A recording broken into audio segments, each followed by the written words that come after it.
देखो रिकॉर्डिंग का मैसेज किया, screen share. Yes ma'am. Yes ma'am. हाँ मैम।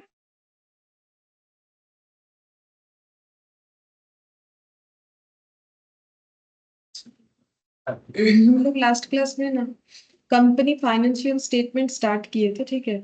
तो उसमें मैंने स्ट्रक्चर बताया था कि हम लोग कंपनी का पीएल, कंपनी का बैलेंस शीट कैसे बनाते, ठीक है। तो वो पीडीएफ मुझे इसमें मिल नहीं रहा है, वही ढूंढ रहे थे, ठीक है। कोई बात नहीं, तुम लोग की कॉपी में तो लिखा हुआ होगा ही, ठीक है। तो उस पे हम लोगों ने क्वेश्चन भी किया था। तो जो पीएल का स्टेटमेंट होता है उसमें रहता है रेवेन्यू फ्रॉम ऑपरेशन, इस तरीके से होता है, ठीक है। तो अभी देखो हम लोगों ने जो भी क्वेश्चन किया था उसके बाद बाकी क्वेश्चन हम लोग जो है वो आज करेंगे। तो कौन कौन सा क्वेश्चन करेंगे, देखो यहाँ पर हम लोगों ने ये वाला क्वेश्चन किया था पहला, एक सेकेंड, ये वाला किया था शायद, ठीक है। ओमेगा लिमिटेड नहीं, ये नहीं किया था हम लोगों ने, ये किया था हरिया केमिकल लिमिटेड, ठीक है। और उसके बाद हम लोगों ने ये वाला क्वेश्चन किया था, ये स्टार्ट किया था इलास्ट्रेशन 4, जिसमें ऑथराइज्ड कैपिटल का जो कैलकुलेशन है ना, वो मतलब कैपिटल का जो था कैलकुलेशन वो मैंने दिखाया था कि कुछ इक्विटी शेयर्स जो है वो हम लोग का मतलब कॉल सीन एरिया था, ये जो नीचे का पॉइंट है ना, ये मैंने तुम लोग को कैलकुलेशन करके दिखा दिया था कि नेक्स्ट क्लास में जब हम लोग करेंगे तो हमें आसानी रहेगा करने के लिए, ठीक है। बट अभी तो मुझे मिल नहीं रहा है, तो तुम लोग के कॉपी में होगा, मुझे तो याद है क्या करना है, ठीक है। 8 लाख आया था, ठीक है। मैंने यहाँ ढूंढा बट मुझे मिला नहीं, ठीक है। चलो तो स्टार्ट करते हैं। यहाँ पर बोला है हम लोग को प्रिपेयर करके देना है प्रॉफिट एंड लॉस स्टेटमेंट और बैलेंस शीट, दोनों प्रिपेयर करके देना है। तो मैंने जो तुम लोग को इक्विटी शेयर का डिटेल्स करवाया था ना, वो तुम लोग एक बार देख लेना, ठीक है। जो करवाया था उसी के बेसिस पे हम लोग इक्विटी शेयर वाला डिटेल्स करेंगे। तो मैंने बोला था तुम लोग स्ट्रक्चर भी बना के रख सकते हो, क्योंकि अगर हम थोड़ा जल्दी लिखेंगे तो फिर तुम लोग मेरे साथ एड पर नहीं हो पाओगे, ठीक है। चलो इलास्ट्रेशन, इलास्ट्रेशन 4, ठीक है। इलास्ट्रेशन 4 सबसे पहले बनेगा statement of profit and loss account.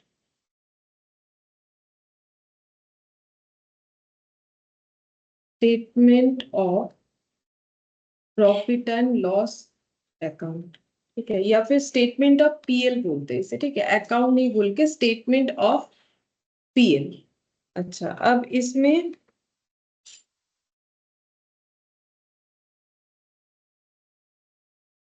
Notes to accounts जाएगा,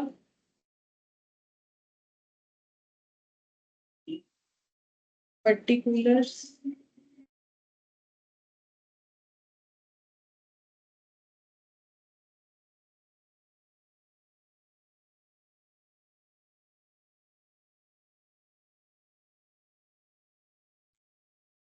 नोट नंबर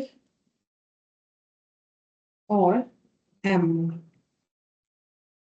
अच्छा, इसमें हमें लिखना पड़ेगा रेवेन्यू फ्रॉम ऑपरेशन,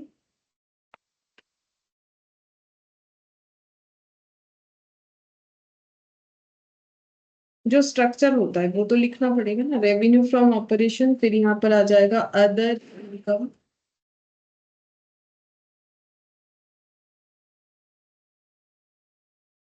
फिर यहाँ पर आ जाएगा हम लोग का टोटल, जिसको हम लोग ए से डिनोट कर सकते हैं, ठीक है। इसके बाद यहाँ पर आ जाएगा CPCEFDO, मैंने याद रखने के लिए बोला था, इस तरीके से याद रख सकते हो, CPCEFDO, ठीक है। तो सी फॉर हो जाता है cost of material consumed,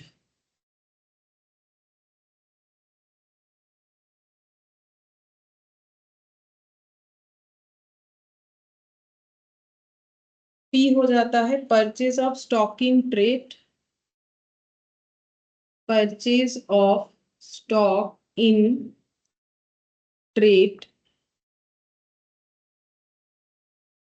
purchase of stock in trade comma finished goods. Sorry, finish goods तो परचेज नहीं कर सकते, मैंने वही बताया था वो डिटेल्स में कि परचेज ऑफ जो है स्टॉक इन ट्रेड आ जाएगा यहाँ पर। और यहाँ आ जाएगा चेंजेस इन इन्वेंट्रीज, इसके अंदर जो है इन्वेंट्रीज, इसमें हो जाता है WIP, फिनिश्ड गुड्स, ये सब आता है, ठीक है। फिर ई फॉर हो जाता है employee benefit expenses, employee benefit expenses. F for होता है फाइनेंस कॉस्ट। डी हो जाएगा depreciation and amortisation, depreciation and amortisation. और ओ हो जाता है अदर एक्सपेंसेस। मैंने सारा ही लिख लिया। अगर कुछ डेटा हमारा नहीं रहेगा तो उसको हम लोग गैप रख देंगे, मतलब उसको खाली रख देंगे, ठीक है। यहाँ पर लिखेंगे टोटल बी, ठीक है। और क्योंकि कंपनी का अकाउंट्स हम लोग बना रहे हैं तो मैंने बोला था कि हम लोग का टैक्स का प्रोविजंस का जो है जगह रख देंगे। टैक्स हुआ तो लिखेंगे, नहीं हुआ तो नहीं लिखेंगे, ठीक है। अच्छा, तो यहाँ पर लिखेंगे प्रॉफिट बिफोर टैक्स, वो हो जाएगा ए माइनस बी। टोटल इनकम से टोटल एक्सपेंस लेस करने से प्रॉफिट बिफोर टैक्स आ जाएगा। फिर वहां से लेस करेंगे प्रोविजन फॉर टैक्स, ये नेक्स्ट वाले में चला जाएगा। प्रोविजन फॉर टैक्स, अगर कुछ हुआ तो वो लिखना पड़ेगा। फिर नेक्स्ट आ जाएगा प्रॉफिट आफ्टर टैक्स। ये हम लोग का फाइनेंशियल स्टेटमेंट का पीएल का जो है स्ट्रक्चर वो बन गया, ठीक है। अब हम लोग बनाएंगे balance sheet. Balance sheet as on, date देख लेते हैं क्वेश्चन में क्या है। Balance sheet as on 31 March 2002।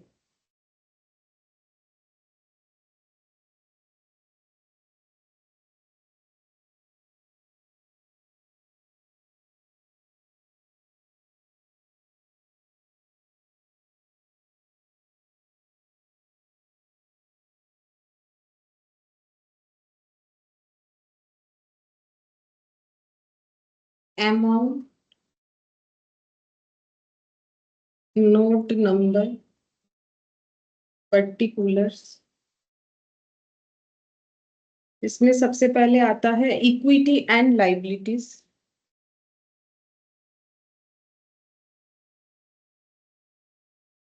Equity and liabilities.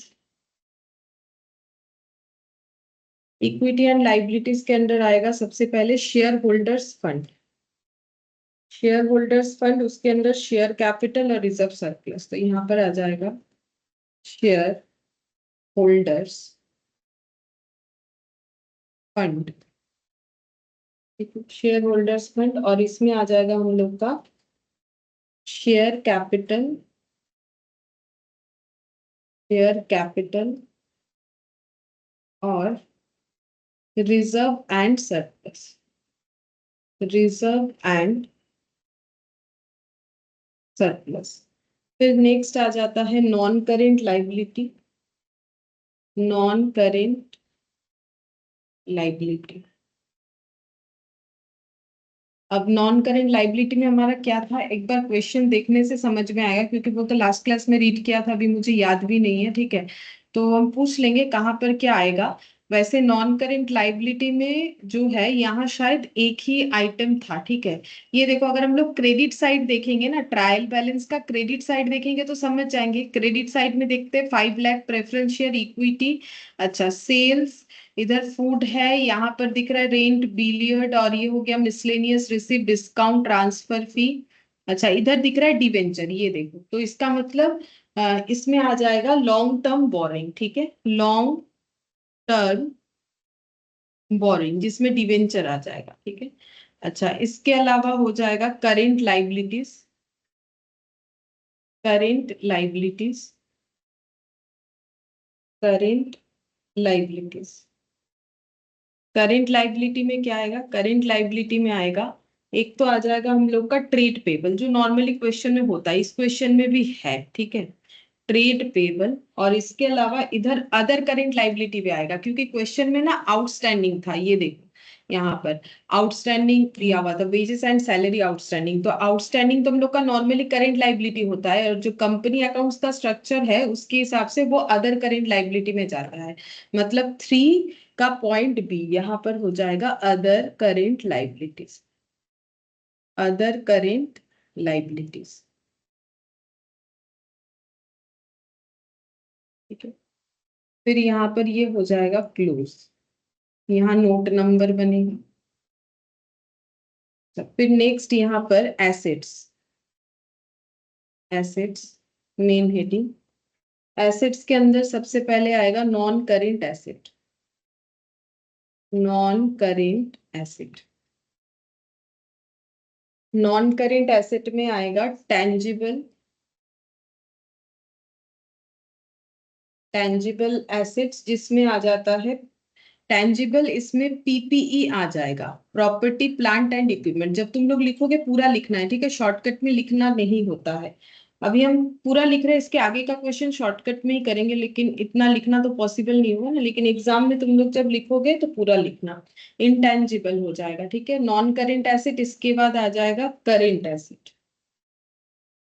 Current asset. अब करेंट एसेट में मेरे हिसाब से ट्रेड रिसीवेबल तो था, ठीक है, हम एक बार देख लेंगे, ठीक है, ट्रेड रिसीवेबल, इन्वेंट्रीज, इन्वेंट्रीज तो है, अभी नीचे ही देखा, ठीक है, inventories, trade receivable, cash and cash equivalent, और कुछ नहीं है, ठीक है। मैंने एक बार बोला भी था, तुम लोग क्वेश्चन को एक बार रीड करके स्ट्रक्चर बना के रखो, ठीक है, तो तुम लोग को भी हैबिट हो जाएगा कि कैसे करके स्ट्रक्चर बनता है। कैश एंड कैश इक्विवेलेंट, क्योंकि सिर्फ मेरा देख के बना के फायदा नहीं है, जब तक खुद नहीं बनाओगे याद नहीं रख पाओगे, ठीक है।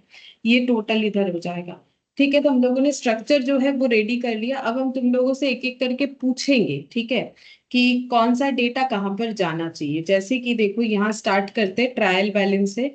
तो सबसे पहले यहाँ पर दिख रहा है हम लोग को authorised capital divided into 5,000, 6% preference share capital. मुझे बोला ऑथराइज्ड कैपिटल कहाँ शो करना पड़ेगा, यहाँ पर बोला है authorised capital divided into 5,000, 6% preference shares of 100 each and 10,000 equity shares of 100 each, ये बोला है। मतलब 5,000 प्रेफरेंस शेयर 100 each करने से हो जाता है 5 लाख, और 10,000 इक्विटी शेयर 100 each करने से हो जाता है 10 लाख, ठीक है, और टोटल हो गया 15 लाख। ये कहाँ दिखता है, ये कहाँ पर दिखाना पड़ता है, बोलो, अरे बोलो, मैम कहाँ शेयर दिख कैपिटल। शेयर कैपिटल में हम लोग बैलेंस शीट के अंदर नहीं दिखाएंगे, ठीक है, कहाँ दिखाना पड़ेगा, नोट्स टू अकाउंट्स में। ऑथराइज्ड कैपिटल हमें कहाँ दिखाना पड़ता है, नोट्स टू अकाउंट्स में, शेयर कैपिटल वाले नोट्स में चला जाएगा, ठीक है। फिर नेक्स्ट बोला है subscribed capital 5,000, 6% preference share of 100 each 5 lakh, equity capital 8 lakh 5,000। तो ये दोनों कहाँ जाएगा, सब्सक्राइब्ड वाला कहाँ जाता है, बोलो,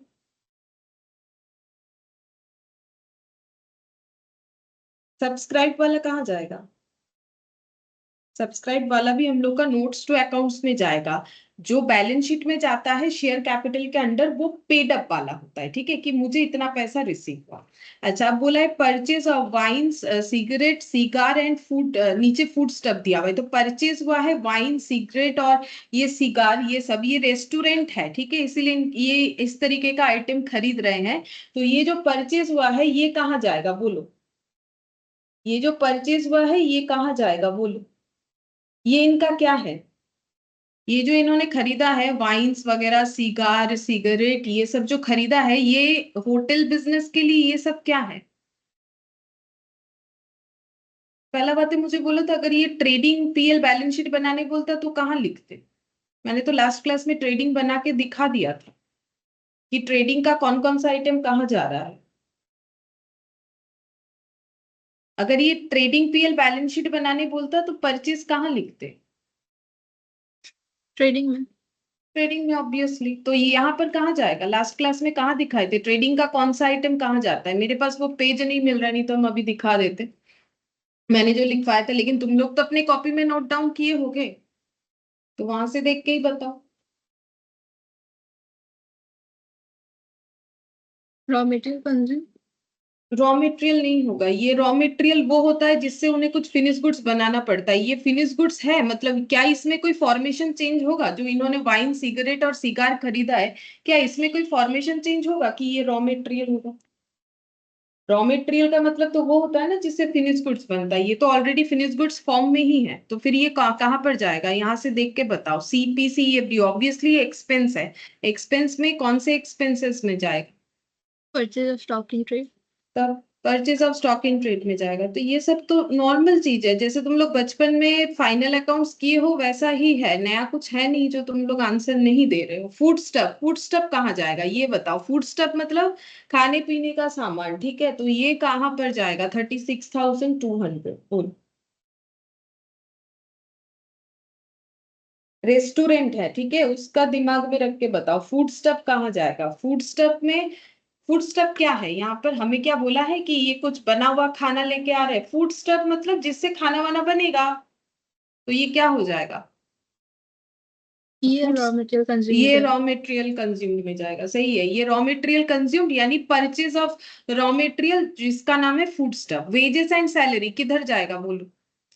फटाफट बोलो, अपना स्ट्रक्चर देख के ही तो बताना है, बोलो। Employee benefit expenses. Employee benefit expenses, correct. Rent, rates and taxes कहाँ जाएगा बोलो? देखो मैंने सिखाया था कि जो कहीं नहीं आएगा वो अदर एक्सपेंसेस में अदर आएगा, एक्सपेंस। अदर एक्सपेंसेस में आएगा, क्योंकि देखो ये कहीं और फिट नहीं होगा, ना तो ये मटेरियल कंज्यूम्ड है, ना तो स्टॉक इन ट्रेड का परचेज है, ना तो चेंजेस इन इन्वेंट्रीज है, ना तो एम्प्लॉय बेनिफिट एक्सपेंसेस है, ना तो फाइनेंस कॉस्ट है, ना तो डिप्रिशिएशन एमोर्टाइजेशन है। तो ये हम लोग का जाएगा, कहाँ चला गया मेरा पॉइंट, ये रहा, rent, rates and taxes, other expense. Laundry का खर्चा बोलो, अभी तो बोला कि जो कहीं fit, other other expense. Expense जो कहीं फिट नहीं होगा वो अदर एक्सपेंसेस में जाएगा। सेल्स, वाइन सिगरेट सिगार ये जो खरीदा था, ये जो होटल में जो लोग आते हैं उनको बेच दिया, ठीक है, तो फिर ये सेल, सेल कहाँ जाएगा बोलो? Revenue from operation. हाँ, रेवेन्यू फ्रॉम ऑपरेशन में जाएगा। फूड स्टफ का जो सेल है वो भी रेवेन्यू फ्रॉम ऑपरेशन में जाएगा। कोल एंड फायरवुड बोलो, इसका खर्चा कहाँ जाएगा? कोल एंड फायरवुड, ये तो खर्चा है ना, डेबिट साइड में लिखा हुआ है। अदर एक्सपेंस में। अदर एक्सपेंस, कैरेज और ये क्या है, कूलेज बोलो, ये कहाँ पर जाएगा? मतलब कूली चार्जेस वगैरह, कैरेज और ये कूली चार्जेस वगैरह बोलो कहाँ जाएगा? हम other other expenses. Expense, other expense. Sundry expense,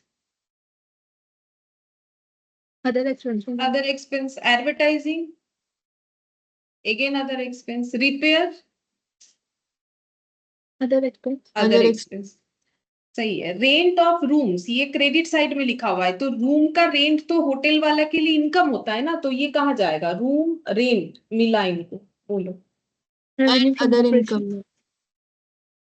other income होगा कि रेवेन्यू फ्रॉम ऑपरेशन? बोलो क्या? Revenue from operation. हाँ, ये मेन इनकम है ना। देखो अदर इनकम कौन सा होता है? जो इनडायरेक्ट होता है, मतलब जो बिजनेस का मेन इनकम नहीं होता है, जो मेन इनकम है वो कहाँ पर जाएगा? रेवेन्यू फ्रॉम ऑपरेशन में जाएगा। तो ये हो जाएगा हम लोग का रेवेन्यू फ्रॉम ऑपरेशन में, ठीक है, क्योंकि रूम रेंट देना ही तो इनका मेन टास्क है। अच्छा, बिलियर्ड से इनकम हुआ, बोलो ये कहाँ पर जाएगा? हम अदर एक्सपेंस।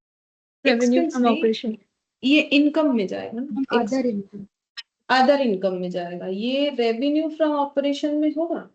ये हाँ, ये बिलियर्ड वाला भी तो इनका मेन इनकम है ना, बिलियर्ड वगैरह वो होटल के काम के साथ ही जुड़ा हुआ है, ठीक है, तो ये भी हम लोग का जो है रेवेन्यू फ्रॉम ऑपरेशन में जाना चाहिए। मिसलेनियस रिसिप्ट, अब ये बोलो ये कहाँ पर जाएगा? इनकम है, देखो सब क्रेडिट साइड है। Miscellaneous receipt, discount receipt, transfer fees, तीनों का ही बता दो, एक ही आंसर होगा। अदर इनकम में जाएगा, तीनों ही अदर इनकम में जाएगा। फिर बोल रहा है free hold land and building, बोलो ये कहाँ जाएगा? PPE. PPE. Furniture fittings, PPE में। पीपीई, सही बात। इन्वेंट्री 1 अप्रैल मतलब ओपनिंग स्टॉक है, वाइन सिगरेट सिगार का ओपनिंग स्टॉक है, तो ये कहाँ पर जाना चाहिए? Change in inventory. हाँ, change in inventory. Food stuff का ओपनिंग स्टॉक, ये हम लोग का कहाँ पर जाएगा? फूड स्टफ रॉ मटेरियल था, तो रॉ मटेरियल कंज्यूम्ड हम लोग कैसे निकालते थे? Opening stock of raw material पर plus purchase of raw material minus closing. तो ओपनिंग स्टॉक यहाँ मिल गया, परचेज देखो ऊपर था, ठीक है, और माइनस कर देंगे क्लोजिंग, जो कि शायद नीचे इंफॉर्मेशन में हमें मिल जाएगा, ठीक है। तो ये हम लोग का रॉ मटेरियल था, ठीक है, एक स्टॉक है, ये रॉ मटेरियल है और ये हम लोग का स्टॉक था। फिर बोला है cash in hand cash with banker, दोनों का सेम आंसर होगा। बोलो cash in hand cash with banker ये कहाँ जाएगा, बताओ बताओ। Cash and cash cash and हाँ, cash and cash equivalent. Preliminary and formation expenses बोलो कहाँ जाएगा। Other expense. Other expense. 2000 debenture 100 each 6% वाला, बोलो ये थोड़े देर पहले हम बता भी दिए थे, बताओ डिवेंचर कहाँ जाता है। Long term borrowing. Long term borrowing. Profit and loss account ये कहाँ जाएगा, लास्ट क्लास के क्वेश्चन में भी ये वाला था। पीएल कहाँ जाता है बोलो। हम रिजर्व एंड सरप्लस। हाँ, रिजर्व सरप्लस में जाएगा। ट्रेड पेबल के हेड में चला जाएगा। ट्रेड रिसीवेबल के हेड में चला जाएगा। इन्वेस्टमेंट कहाँ जाएगा, इन्वेस्टमेंट फिर नॉन करेंट इन्वेस्टमेंट बोल के हमें दिखाना पड़ेगा। गुडविल कहाँ जाएगा, intangible intangible asset. General reserve, reserve and surplus. Reserve and surplus. फिर वेजेस एंड सैलरी आउटस्टैंडिंग, ये लेकिन ट्रायल बैलेंस खत्म हो गया, उसके नीचे का डिटेल्स है। जैसे तुम लोग फाइनल अकाउंट्स करते थे बचपन में, तो पूरा एक ट्रायल बैलेंस रहता था, फिर नीचे रहता था एडिशनल इन्फॉर्मेशन, ये भी वही है, ठीक है। तो अब एडिशनल इन्फॉर्मेशन हमारा दो जगह पुट होता है हमेशा, क्योंकि उसका एंट्री नहीं हुआ होता है, तो something debit to something credit करते वक्त हमारा दो जगह पे उसका पोस्टिंग होता है। तो वेजेस एंड सैलरी आउटस्टैंडिंग ये दो जगह पे जाएगा, बोलो कहाँ कहाँ जाएगा। जैसे तुम लोग वहां करते थे अदर यहाँ करंट पे। लायबिलिटी और एम्प्लॉय बेनिफिट एक्सपेंस में। हाँ, अदर करेंट लाइबिलिटी में जाएगा, एम्प्लॉय बेनिफिट एक्सपेंसेस में जाएगा। जैसे नॉर्मल तुम लोग करते थे तो वेजेस सैलरी को ट्रेडिंग में ऐड करते थे आउटस्टैंडिंग वेजेस में, और वो करेंट लाइबिलिटी में जाता था, सेम चीज। अब ये देखो क्लोजिंग इन्वेंट्री है, कैसे पता चला 31 मार्च 2002 लिखा हुआ है। तो क्लोजिंग स्टॉक, क्लोजिंग इन्वेंट्री या स्टॉक जो भी बोलो, वाइन का, सिगरेट का, सिगार का, ये अलग दिया है, फूड स्टफ नीचे दिया है, क्योंकि फूड स्टफ रॉ मटेरियल में जा रहा है, वो स्टॉक इन ट्रेड है, मतलब वो हम लोग किसी से खरीदते हैं, ठीक है, इसे खरीदते हैं, फिर हमारे जिस तरीके से कस्टमर को बेचना है, मतलब जो होटल में आते हैं उनको प्रोवाइड करते हैं। तो ये जो क्लोजिंग स्टॉक है, ये दोनों कहाँ कहाँ जाएगा।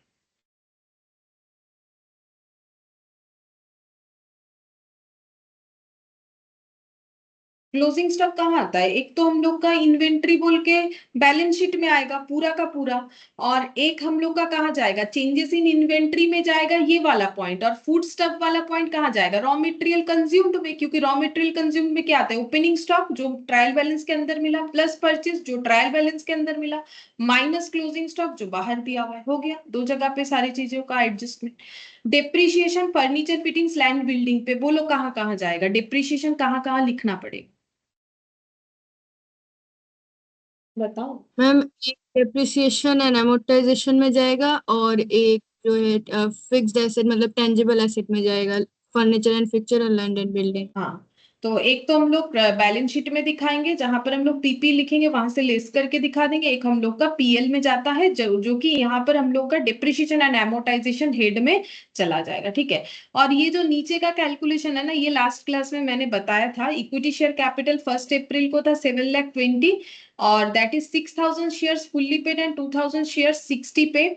कुछ फुल्ली पेड था, कुछ पार्टली पेड था। The director made a call of 40 per share on 1st October. A shareholder could not pay the call of 100 share and his shares were then forfeited and reissued at the rate of 90 per share as fully paid. The director declared a dividend of 8% on equity shares on 2nd April. मैंने बोला था इसका कोई treatment नहीं करना है, ये last line का जो डिविडेंड वाला बोला है। क्यों नहीं करना है, क्योंकि डिविडेंड डिक्लेयर ही हुआ है 2 अप्रैल, डिक्लेयर होने के बाद पे होता है 2 अप्रैल 2002, जबकि हम लोग का बैलेंस शीट रेडी करके देना है 31 मार्च 2002। तो इसका ट्रीटमेंट इस फाइनेंशियल ईयर में नहीं होगा, क्योंकि इसका डेट जो है फाइनेंशियल ईयर खत्म होने के बाद का है। फिर बोला है transferring any amount that may be required from general reserve, ignore taxation. अच्छा, बोल रहा है कि डिविडेंड देते वक्त हम लोग चाहे तो जनरल रिजर्व से कुछ अमाउंट वगैरह ले सकते हैं, लेकिन वो तो देखो हमारे इसमें एप्लीकेबल नहीं होगा। क्यों नहीं होगा, क्योंकि यहाँ पर हमारा मैंने बोला ना कि 2 अप्रैल वाला डेट है, इसीलिए इस पे एप्लीकेबल नहीं होगा, तो यहाँ पर हमें वो नहीं दिखाना पड़ेगा। लेकिन ये इक्विटी शेयर कैपिटल वाला कैलकुलेशन मैंने लास्ट क्लास में दिखा दिया था, इसका आंसर हम लोग का आया था 8 लाख, ठीक है। हम देखते हैं और एक बार होगा तो हम दिखा देंगे। सबसे पहले हम लोग इसको करना स्टार्ट करते हैं। तो कैसे करना है, मैंने बोला था कि जो डेटा मिलेगा उसी के हिसाब से हम लोग अपना वर्किंग नोट बना सकते हैं, ठीक है। तो सबसे पहले ऑथराइज्ड कैपिटल ये दिया है 5000, तो ये कहाँ पर जाएगा, ऑथराइज्ड कैपिटल जो है हमारे नोट्स टू अकाउंट्स में जाता है। होता तो है बैलेंस शीट के लिए बट जाता है नोट्स टू अकाउंट्स में, ठीक है। तो हम यहाँ से करना स्टार्ट करते हैं। सबसे पहले आ जाएगा मेरा notes to accounts, note number 1।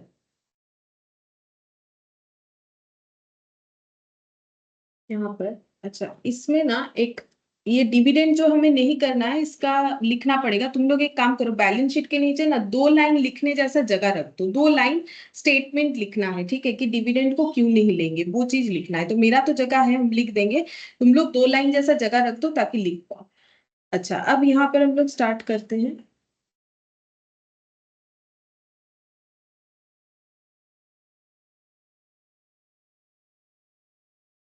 Note number 1, share capital. Note number 1 share capital, ठीक है। इसमें आ जाएगा, सबसे पहले लिखना पड़ता है authorised share capital, authorised share capital, ठीक है। ऑथराइज शेयर कैपिटल कितना है, ऑथराइज शेयर कैपिटल यहाँ पर दिया हुआ है 100 ईच, 5000 6% प्रेफरेंस शेयर्स। तो यहाँ पर लिखते हैं 5000 comma 6% preference shares of rupees. हम शॉर्ट में लिख रहे हैं, प्रेफरेंस शेयर वगैरह नहीं तो इतना सारा चीज लिख के कवर ही नहीं कर पाएंगे हम लोग। तो 100 ईच करके, ठीक है, यहाँ पर बता दिया है। तो ये कितना हो जाएगा, 5 लाख। अच्छा, यहाँ पर तुम लोग चाहो तो डेट लिख सकते हो 31 मार्च 2002 बोल के, 31 मार्च 2002, ठीक है। ये हो जाए। अच्छा, उसके बाद ऑथराइज्ड में और भी है, इक्विटी शेयर्स भी है। इक्विटी शेयर्स है 100, 10,000 इक्विटी शेयर्स 100 ईच। तो यहाँ पर लिखते हैं 10,000 इक्विटी शेयर्स ऑफ ₹100 ईच। तो ये हो जाएगा 10 लाख। ये शो करना जरूरी है, ऐसा नहीं है कि हमें ये इंफॉर्मेशन बैलेंस शीट में लिखना नहीं है तो हम लोग इसको दिखाएंगे नहीं, ये मैंडेटरी होता है दिखाना। फिर issued, subscribe and paid up, ये सबको हम एक साथ लिख देते हैं, issued comma subscribed and paid up share capital. अच्छा, ये कितना हो जाएगा, अच्छा सब्सक्राइब्ड बोला है 5000 6% प्रेफरेंस शेयर्स। और देखो, क्योंकि मैंने सब्सक्राइब के साथ ही पेड अप लिख दिया है तो मुझे पेड अप भी एक बार चेक कर लेना चाहिए। तो ये देखो यहाँ पर जो पेड अप है वो इक्विटी शेयर प्रेफरेंस शेयर का शायद यहाँ पर दे रखा है। एक सेकंड दिखाते, equity share capital 1 April 7,26,000 shares and 2000 the director call. अच्छा नहीं, यहाँ प्रेफरेंस शेयर का कुछ नहीं बोला है, ठीक है। तो यहाँ पर जो सब्सक्राइब्ड दिया हुआ है, ये देखो सब्सक्राइब्ड कैपिटल, उसके बाद पेड अप हमें कुछ बोला नहीं है, तो इसका मतलब ये पूरा ही पेड अप होगा। जब कुछ बोला नहीं है तो जो सब्सक्राइब्ड है वही मेरा फुल्ली पेड अप होगा, क्योंकि मुझे कुछ बोला नहीं है तो हम इसी को ले लेंगे। तो यहाँ पर हो जाएगा 5000 6% प्रेफरेंस शेयर्स ऑफ ₹100 ईच। तो ये हम लोग का हो जाएगा 5 लाख, ठीक है। फिर इक्विटी शेयर का लास्ट क्लास में मैंने जो कैलकुलेशन दिखाया था उसमें आया था 8,000 इक्विटी शेयर्स ऑफ ₹100 ईच करके आया था, जो कि था 8 लाख, ठीक है। लास्ट कैलकुलेशन करके मैंने दिखाया था जो हम लोग का 8 लाख आया था। तो टोटल यहाँ पर बन गया 13 लाख, और ये 13 लाख ही हम लोग का बैलेंस शीट में जाता है। एक्चुअली पेड अप जाता है, लेकिन अगर पेड अप सब्सक्राइब इशूड बराबर है तो ठीक है, जो पेड अप है वही सब्सक्राइब्ड है, वही इशूड है तो वही चला जाएगा, ठीक है। तो ये 13 लाख हो जाएगा। लेकिन इसका जो कैलकुलेशन मैंने लास्ट क्लास में दिखाया था ना, वो तुम लोग को एग्जाम टाइम में अलग से दिखाना पड़ेगा कि ये जो हम लोग का 8 लाख है ये कैसे आया, क्योंकि डायरेक्टली तो ये 8 लाख नहीं आएगा ना, तो इसका हमें नोट बनाना पड़ता है, ठीक है। तो वो मैंने लास्ट क्लास में दिखाया था, तो वहां से ही तुम लोग को एक बार वो लिख लेना पड़ेगा। अच्छा, फिर देखो इशूड सब्सक्राइब लिख लिया। अब इसके बाद क्वेश्चन में देखो बोला है परचेज। अब ये परचेज ऑफ वाइन सिगरेट ये सब किसके अंडर आता है वो हमें पता होना चाहिए, जो कि मैंने तुम लोगों को पूछा। ठीक है, तो तुम लोगों ने बोला ये होना चाहिए हम लोग का परचेज ऑफ स्टॉक। ये जो है क्या बोलते हैं वाइन सिगरेट, ये हम लोग का होना चाहिए purchase of stock in trade में। ठीक है, तो ये वाला हम लोग लिख लेते हैं नोट नंबर 2। यहाँ पर हो जाएगा नोट नंबर 2। ठीक है, नोट नंबर 2 हम लोग का बनेगा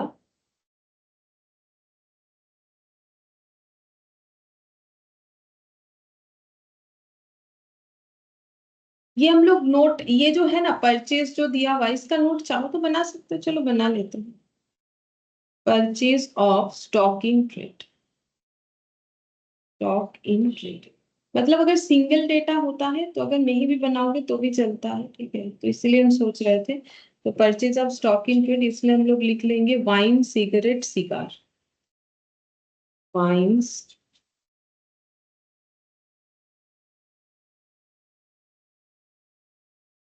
ये हम लोग का हो गया 45,800। ठीक है, 45,800 ये हम लोगों को नोट नंबर 2 में लिखना पड़ेगा। फिर नोट नंबर 3, नोट नंबर 3 ये हो जाएगा हम लोग का raw material consumed, raw material, raw material consume नहीं सॉरी, यहाँ पर हम लोग का नाम होता है cost of material, cost of raw material consumed, पूरा जो नाम है वही लिखेंगे cost of raw material consumed.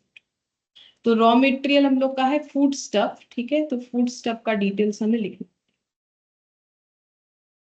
अच्छा, इसमें आ जाएगा हम लोग का ये देखो यहाँ दिया हुआ है food stuff, purchase of food stuff. ठीक है, तो यहाँ लिखते हैं purchase of food stuff, purchase of food stuff ये लिख दिया। ये हम लोग का है वैल्यू 36,200। अच्छा, अब हम लोग को पता है इसमें हमें और भी 2 आइटम लिखना होगा, जैसे कि opening stock of food stuff जो कि आगे हमें मिलेगा, लेस हो जाएगा closing stock of food stuff. ठीक है, तो फिर ये हमें पता है क्योंकि क्वेश्चन पढ़ के हम लोगों ने आइडेंटिफाई किया है, तो हम लोग इतना जगह रख देते हैं। ठीक है, अच्छा अब नेक्स्ट हम लोग का नोट बनेगा, ये हम लोग का हो गया नोट नंबर 3। ठीक है, अब हम लोग बनाएंगे नोट नंबर 4। तो नोट नंबर 4 किस चीज का बनेगा, देखते हैं क्या डेटा है हम लोग के पास उसके हिसाब से बनाएंगे। तो यहाँ पर है वेजेस एंड सैलरीज, तो हम लोग बना लेते हैं employee benefit expense, employee benefit expense. ठीक है, तो इसमें हो जाएगा वेजेस एंड सैलरीज। ठीक है, वेजेस एंड सैलरीज है हम लोग का 28,300। ये देखो वेजेस एंड सैलरीज है 28,300। इसके बाद एक लाइन जगह जरूर रखो क्योंकि आउटस्टैंडिंग वाला भी हमें लिखना था। ठीक है, तो थोड़ा थोड़ा तो याद रखना पड़ेगा। फिर रेंट रेट्स टैक्सेस लॉन्ड्री वगैरह, तो ये अदर एक्सपेंसेस में आता है, तो इसमें एक लाइन जगह छोड़ेंगे तो काफी है, ज्यादा हमें नहीं चाहिए। नोट नंबर 5 इसमें लिखेंगे अदर एक्सपेंसेस। ये काफी बड़ा होता है कोई भी क्वेश्चन में क्योंकि काफी सारा एक्सपेंसेस हमारा अदर एक्सपेंसेस में आता है। तो अदर एक्सपेंसेस में सबसे पहले आ जाएगा rent rates and taxes, rent rates and taxes. तो रेंट रेट्स एंड टैक्सेस ये हम लोग का 8,900। ठीक है, अच्छा उसके बाद है सेल्स। सेल्स वाला जो डेटा है वो हम लोग का हो जाना चाहिए रेवेन्यू फ्रॉम ऑपरेशन में जाना चाहिए। ठीक है, लेकिन इसमें तो काफी सारा डेटा होगा, तो ये सब लिख ले क्योंकि देखो ये अगर छोड़ दे तो बाकी ये सब हम लोग का अदर एक्सपेंसेस में आने वाला है, एटलीस्ट यहाँ तक रिपेयर तक। ठीक है, तो हम लोग एटलीस्ट ये सारा लिख लेते हैं तो हमें पता चल जाएगा कितना जगह चाहिए होगा। ठीक है, फिर नेक्स्ट वाले नोट में हम लोग सेल्स को लिखेंगे। तो अब इसके बाद हम लोग लिखेंगे कोल एंड लॉन्ड्री लिखेंगे 750, यहाँ पर लॉन्ड्री लिख देंगे 750। फिर coal and firewood, coal and firewood, तो कोल एंड फायरवुड हम लोग का हो जाएगा 3290। Carriage and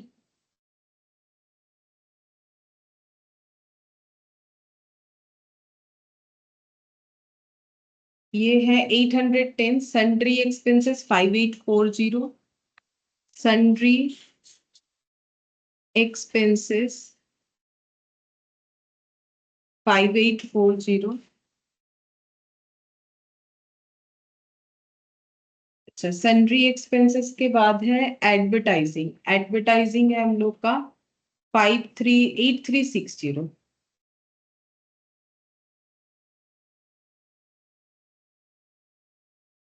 8360 advertising. उसके बाद नेक्स्ट देखते हैं क्या है। एडवर्टाइजिंग के बाद है रिपेयर्स 4250।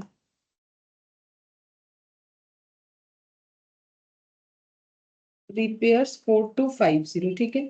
और तो यहाँ कुछ नहीं दिख रहा है फिलहाल, ये सब अदर इनकम में चला जाएगा। तो अभी इतना ही लिखते हैं, थोड़ा जगह रख देते, पता नहीं आगे कुछ और हो जाए, ठीक है। और एक दो आइटम शायद था, ठीक है। तो अब नोट नंबर 5 के बाद हम लोग बनाएंगे नोट नंबर 6। तो यहाँ थोड़ा सा जगह रख लेते हैं, ठीक है। यहाँ पर बनाएंगे नोट नंबर 6। नोट नंबर 6, ठीक है। अब 6 वाला नोट किसका बनेगा, देखो मैंने बीच में एक छोड़ दिया था सेल्स वाला, तो मुझे बनाना चाहिए रेवेन्यू फ्रॉम ऑपरेशन, क्योंकि ये जो सेल्स था ये रेवेन्यू फ्रॉम ऑपरेशन को रिलेट करता है। Revenue from operation. Revenue from operation मतलब जो मेन इनका बिजनेस है। तो देखो यहाँ पर दिया है वाइन सिगरेट, ये सब दिया हुआ है, sale of wine cigarette and cigar. तो यहाँ लिख लेते हैं सेल ऑफ वाइन्स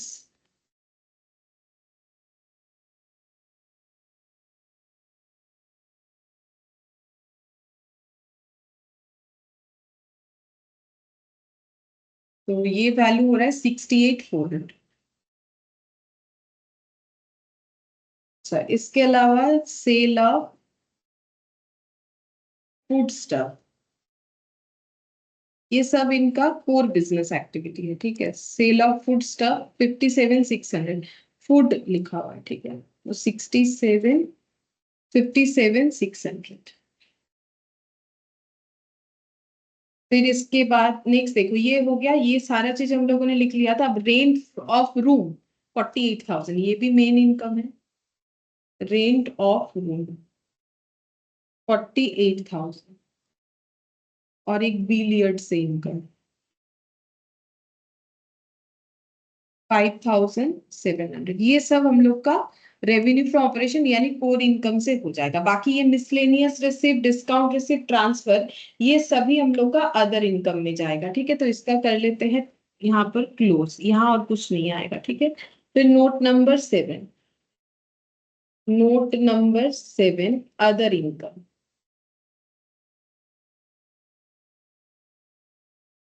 अच्छा, अदर इनकम में क्या क्या जाएगा, अदर इनकम में जाएगा miscellaneous receipt,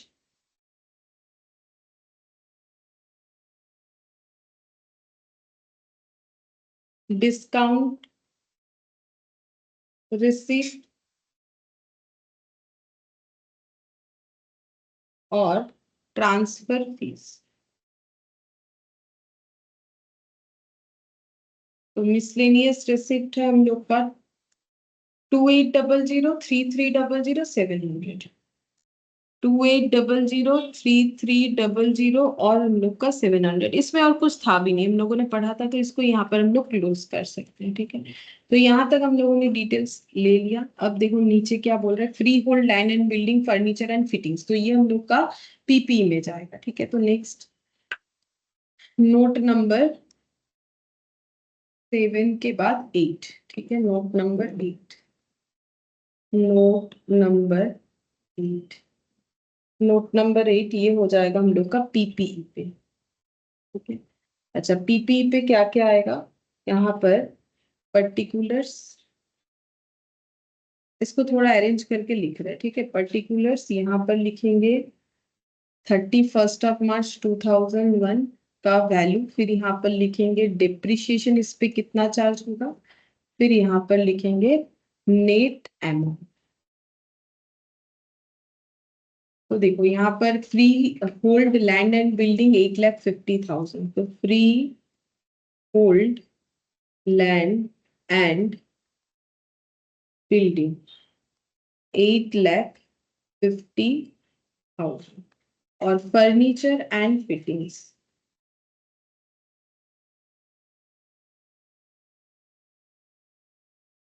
furniture and fittings, ये हो जाएगा हम लोग का 86,300। अब डिप्रिशिएशन जब मिलेगा वो लगा के नेट अमाउंट हम लोग निकाल लेंगे, ठीक है। अब इसके बाद नेक्स्ट नोट बनाते हैं, नोट नंबर 9। देखते हैं ये किस चीज का नोट बनेगा। अच्छा, इसके बाद है इन्वेंट्री ऑन हैंड। ये हम लोग का 1 अप्रैल का इन्वेंट्री बोला है। ये है वाइन, सिगरेट, सिगार का, और ये है फूड स्टफ का, ठीक है। तो फूड स्टफ का तो हमारे रॉ मटेरियल कंज्यूम्ड में जाएगा।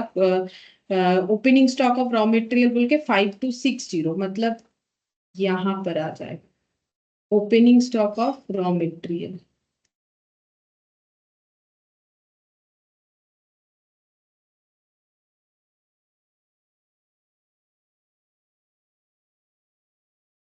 ये नेक्स्ट वैल्यू हो जाएगा opening stock of food stuff, यहाँ पर आ जाएगा। इसका वैल्यू है opening stock of food stuff 5260,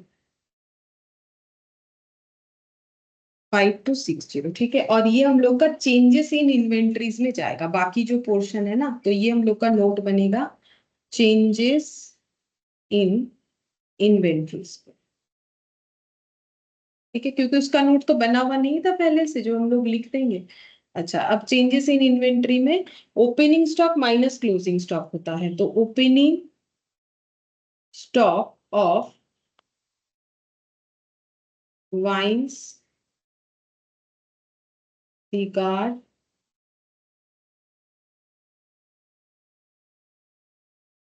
less कर देंगे closing stock of this this and this. तो ये हम लोग का ओपनिंग स्टॉक है 12,800, क्लोजिंग स्टॉक मिल जाएगा, लिखेंगे तो हो जाएगा, ठीक है। फिर नोट नंबर 10, नोट नंबर 10 देखते हैं ये किस चीज का नोट बनेगा। यहाँ पर cash in hand, cash with bank, मतलब cash and cash equivalent, cash and cash equivalent. तो इसमें आ जाएगा कैश इन हैंड और कैश विथ बैंकर्स, ऐसे लिखा हुआ। तो ये हो जाएगा हम लोग का 2,200 और 76,380,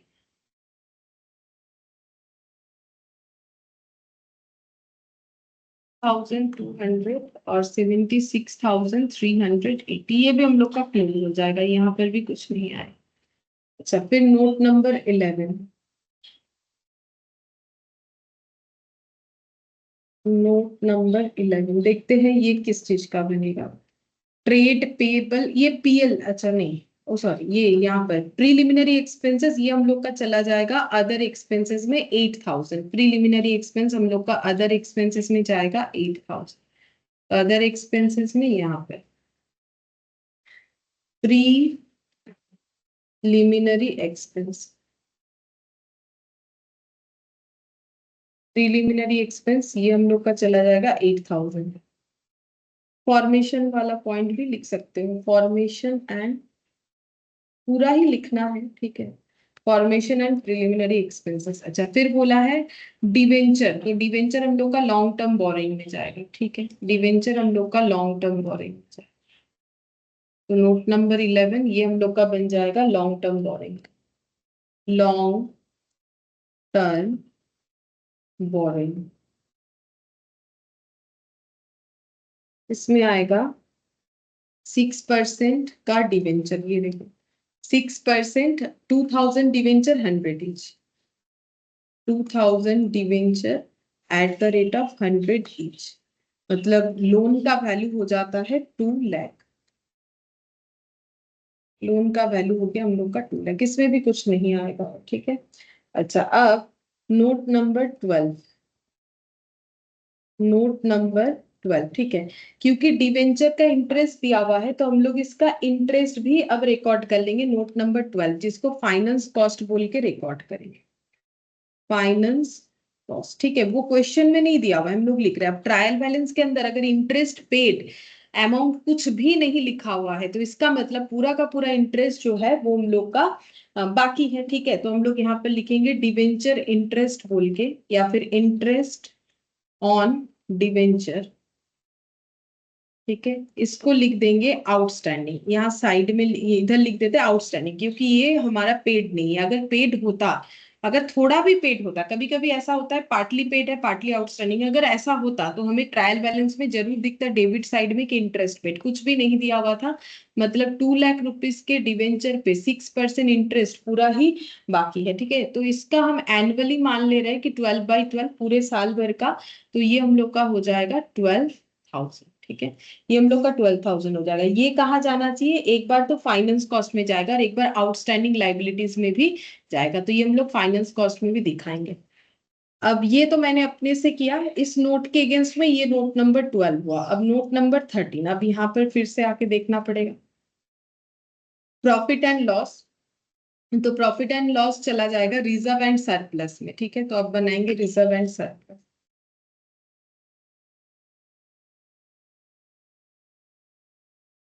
रिजर्व एंड सरप्लस, सबसे पहले जाएगा profit and loss, opening profit and loss बोल सकते हैं, ओपनिंग पीएल। ठीक है, जो कि है 41,500। अच्छा, इसके बाद जो हम लोग का और भी रिजर्व आ जाएगा, जैसे कि देखो करंट ईयर का पीएल आएगा। ठीक है, एक जनरल रिजर्व नीचे बता रखा, तो वो 2-3 पॉइंट इसमें आने वाला है। ठीक है, तो इसको हम जगह रख देते हैं। इसके बाद है trade payable. Trade payable directly ले जाके ट्रेड पेबल में लिख देंगे 42,000 और ट्रेड रिसीवेबल में लिखेंगे 19,260। तो पेबल में 42,000, बैलेंस शीट में जाते हैं डायरेक्टली लिख देंगे, इसका नोट नहीं बनाएंगे, क्योंकि जो डायरेक्ट नेम नाम से होता है उसका नोट बनाना जरूरी नहीं। चाहो तो बना सकते हो, लेकिन उसमें काफी ज्यादा टाइम जाएगा, इसीलिए हम बोल रहे हैं कि जरूरी नहीं है बनाना। ठीक है, तो ट्रेड रिसीवेबल यहाँ पर चला जाएगा 19,260। ठीक है, और ट्रेड जो है हम लोग का पेबल, ट्रेड पेबल में चला जाएगा यहाँ पर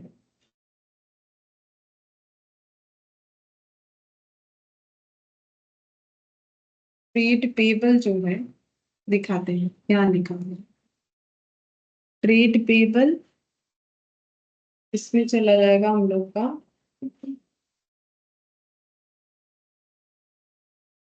42,000, यहाँ पर आ जाएगा 42,000। ठीक है, अब नेक्स्ट देखते हैं, यहाँ तक तो हुआ।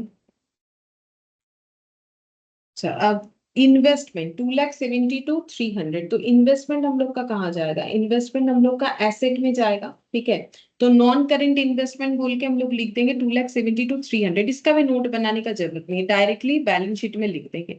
तो यहाँ पर जो टेंजिबल इंटेंजिबल लिखा है, इसके नीचे यहाँ ये जो 2 पॉइंट लिखा है ना, इसके आगे हम लोग एक पॉइंट ऐड करते हैं। देखो, इसके आगे हम लोग पॉइंट ऐड करते हैं, यहाँ पर लिखेंगे 3rd नंबर पॉइंट। ठीक है, ऐसे पॉइंट नंबर 2, इसको 3 कर देते हैं। ठीक है, यहाँ पर लिखते हैं नॉन करेंट इन्वेस्ट, थोड़ा सा ऊपर कर देते हैं, हो जाए टेंजिबल पीपीई, इंटेंजिबल और नॉन करेंट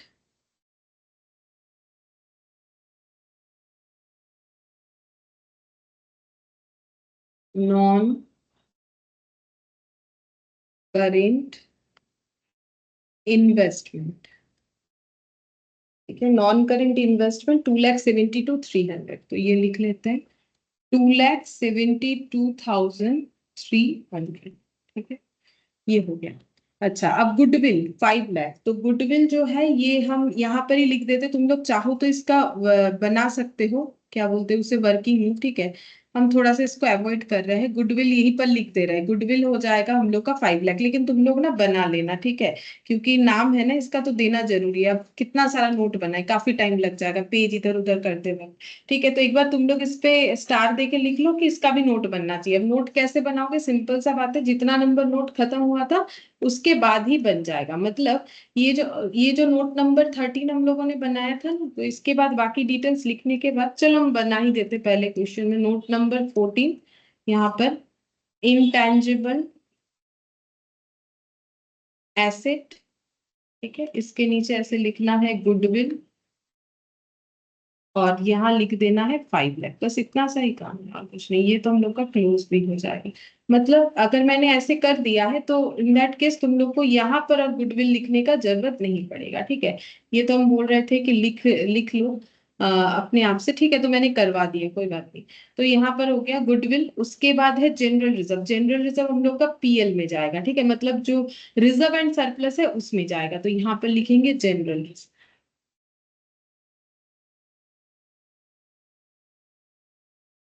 जनरल रिजर्व इसका वैल्यू है हम लोग का 2 लाख, तो यहाँ पर लिख देते हैं 2 लाख।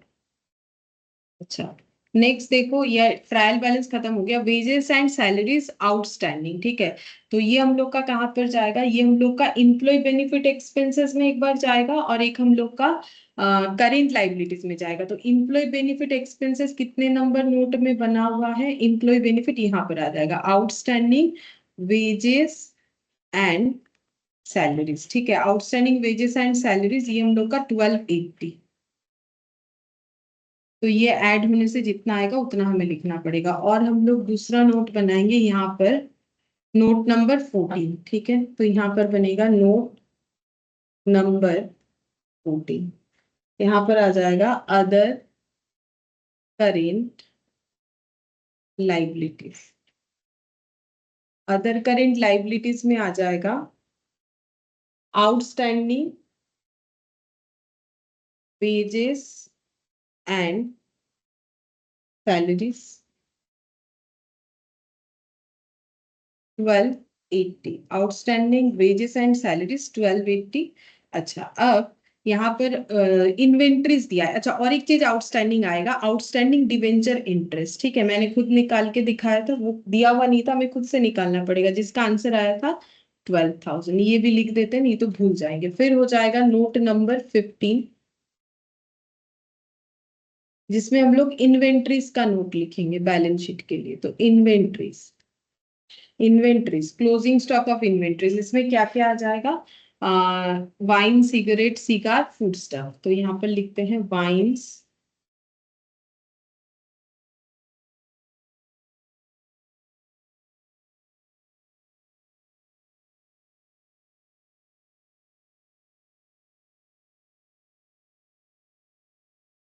$22,500। और यहाँ पर हो जाएगा फूड स्टफ, ठीक है, फूड स्टफ। तो ये हम लोग का हो जाता है 16,400, ठीक है। ये इन्वेंट्रीज हो गया। अब यही इन्वेंट्रीज हम लोग का चेंजेस इन इन्वेंट्रीज में जाएगा, तो वो कितने नंबर नोट में था चेक करते हैं। Changes in inventory, changes in inventory ये रहा, ठीक है। तो closing stock of wine, cigar and cigarette, ये हम लोग का हो जाएगा 22,500। यहाँ पर लिखेंगे 22,500। तो क्योंकि एडिशनल इंफॉर्मेशन है, दो जगह पे जाएगा, तो फूड स्टफ कहाँ पर जाएगा? वो रॉ मेटेरियल कंज्यूम्ड में जाएगा। तो रॉ मेटेरियल कंज्यूम्ड किधर है? इसके बाद वाले पॉइंट में, ठीक है। तो ये क्लोजिंग वाले में चला जाएगा 16,400, ठीक है। ये यहाँ पर पुट हो गया कंप्लीट। अब डिप्रिशिएशन, तो डिप्रिशिएशन के लिए हम लोगों को डिप्रिशिएशन का पीपीई बनाया था, वहीं पर लिखते हैं पहले, उसके बाद बाकी जगह पे लिखेंगे। मतलब डिप्रिशिएशन एंड एमोर्टाइजेशन भी एक बनेगा। तो 8,50,000 इस पे 2%, ठीक है। 8,50,000 पे 2% हो जाता है 17,000, देख लो चेक करके। और फर्नीचर फिटिंग्स पे 5%, तो 86,300 पे 5%, ये कैलकुलेट करना। 86,300 पे 5%, तो ये हम लोग का हो जाता है 4,315, ठीक है। 4,315 माइनस 86,300, तो ये आंसर आता है हम लोग का 81,985। नेट अमाउंट हो जाएगा 81,985, और ये वाला हो जाएगा 17,000 लेस करने से 8,50,000। 8,33,000, तो ये हो जाएगा हम लोग का 8,33,000। ठीक है, अब ये जो डिप्रिशिएशन और एमोटाइजेशन का अमाउंट है ये हम लोग को लिखना पड़ेगा। डिप्रिशिएशन एंड एमोटाइजेशन बोल के जो है लास्ट नोट बनेगा, यही लास्ट नोट बनेगा। ठीक है, वहां लिखना पड़ेगा। तो यहाँ पर लिखते हैं note number 16। Note number 16, depreciation and amortisation. Format ऐसा बन चुका है कि इसमें इतना टाइम लगता है, अगर हम लोग को वही लिखने मिल जाता तो इतना टाइम नहीं लगता, आराम से बन जाता। Depreciation on land and building, depreciation on furniture and fittings. तो फर्नीचर एंड फिटिंग्स पे 4315 और लैंड एंड बिल्डिंग पे 17,000, तो टोटल करने से आ जाएगा 21,350। ठीक है, अब हम लोग का टास्क क्या है, सभी नोट्स टू अकाउंट्स को क्लोज करके एक एक करके पुट करना। ठीक है, तो सबसे पहले नोट नंबर 1 को क्लोज करते हैं। ये ऑथराइज्ड कैपिटल इधर हो गया हम लोग का इशूड कैपिटल। ठीक है, तो 13 लाख हम लोग लिखेंगे इशूड कैपिटल में, मतलब हम लोग का जो शेयर कैपिटल है वहां लिखना पड़ेगा 13 लाख। तो शेयर कैपिटल में हम लोग लिखेंगे यहाँ पर नोट नंबर 1 देके 13 लाख। तो इसमें आ जाएगा हम लोग का 13 लाख। अच्छा, फिर नेक्स्ट देखते हैं, नेक्स्ट क्या होगा। नेक्स्ट कौन सा नोट है, नेक्स्ट हम लोग का हो जाएगा note number 2, purchase of stock in trade 45,800। Note number 2 मतलब यहाँ पर लिखना पड़ेगा note number 2, purchase of stock in trade, मतलब ये purchase of stock in trade, ये हम लोग का हो जाएगा 45,800। 45,800। ठीक है, अच्छा इसके बाद आ जाएगा नोट नंबर ये 3, रॉ मटेरियल कंज्यूम्ड, ये इधर क्लोज होगा 36,200। 36,200 प्लस 5260 माइनस 16,400, तो ये हम लोग का हो गया 25,060।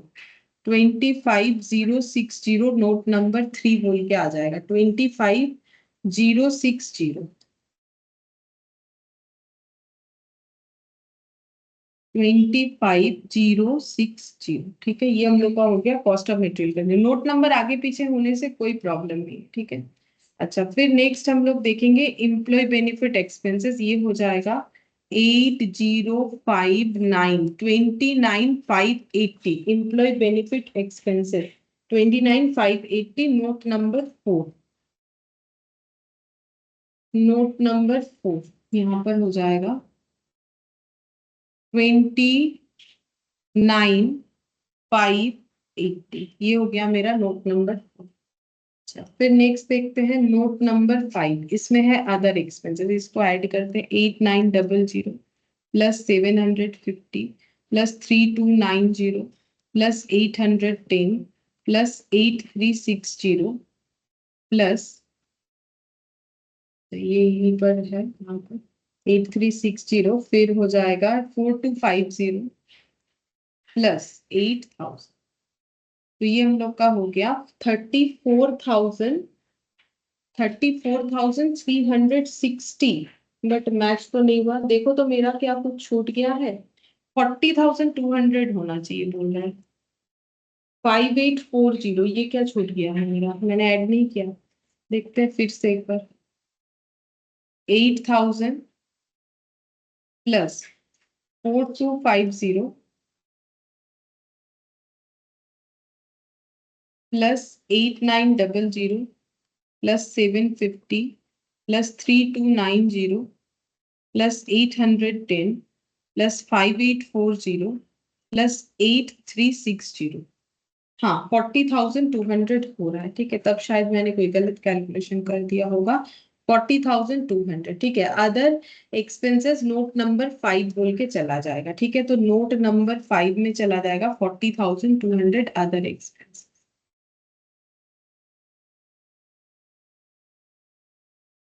Note number 5 40,200। ठीक है। अच्छा, अब नोट नंबर 5 हो गया, नेक्स्ट नोट पे चलते हैं।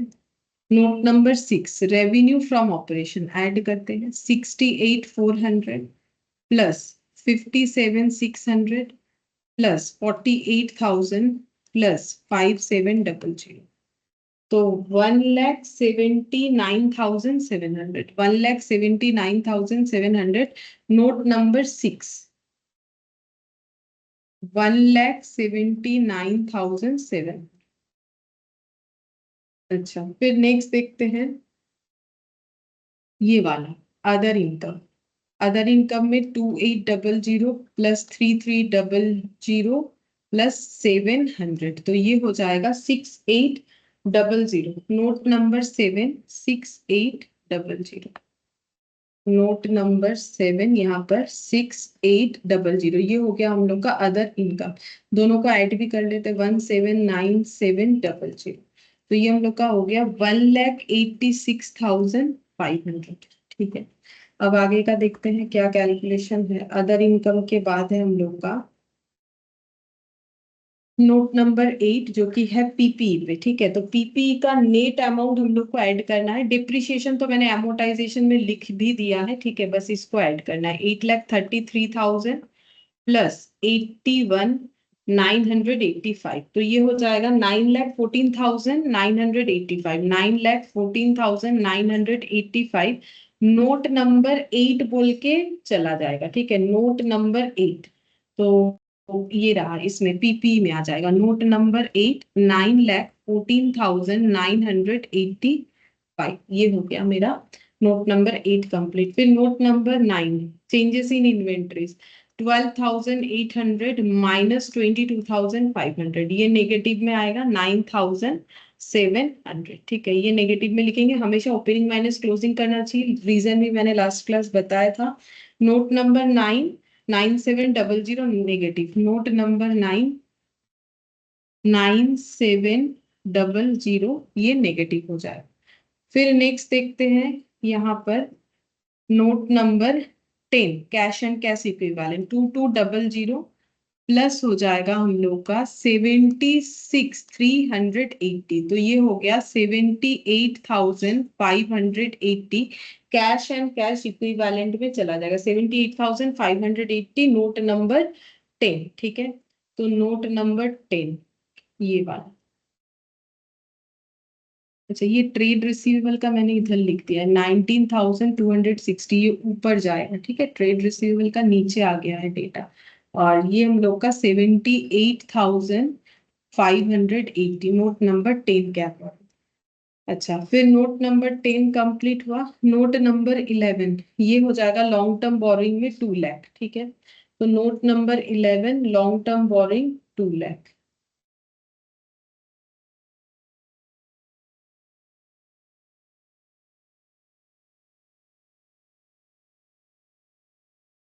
नोट नंबर कितना था, 11, 11। ठीक है, note number 11, long term borrowing 2 lakh. एक बार चेक कर लेते हैं। हाँ, नोट नंबर 11। फिर हो गया फाइनेंस कॉस्ट, नोट नंबर 12। ठीक है, 12,000। नोट नंबर 12, 12,000, तो यहाँ पर लिखेंगे नोट नंबर 12, 12,000। ठीक है, ये हो गया फाइनेंस कॉस्ट। अच्छा, फाइनेंस कॉस्ट के बाद है रिजर्व एंड सरप्लस। ये कंप्लीट नहीं कर सकते हैं जब तक हम लोग का करंट पीएल पूरा कंप्लीट नहीं हो जाता है। Intangible asset goodwill, note number 14। Intangible asset goodwill, note number 14, ये नोट नंबर 14। ठीक है, ये लिखा हुआ था, बस नोट नंबर लिखना था हम लोग को। अच्छा, अब ये वाला, ये भी 14, ये 15 हो जाएगा। फिर ये थोड़ा सा चेंज होगा, ये 15 हो जाएगा, ये 16, ये 17।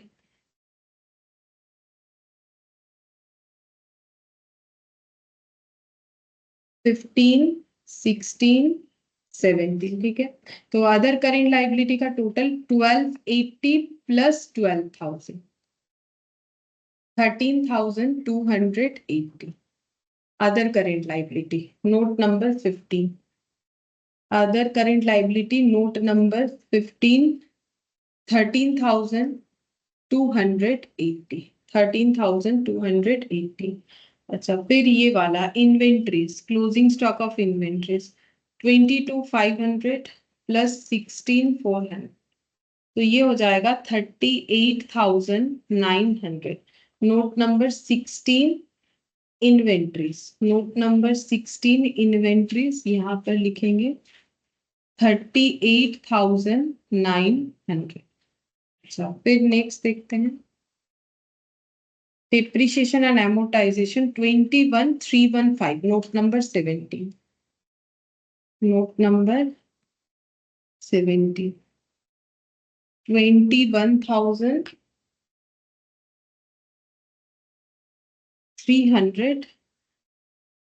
ठीक है, अब सबसे पहले हम लोग ये पीएल को क्लोज करेंगे, तब जाके हम लोग का बाकी आगे का क्लोज होगा। तो ये ऐड करेंगे 45,800 minus 9,700 plus 29,580 plus 12,000 plus 21,315 plus 40,200, 40,200।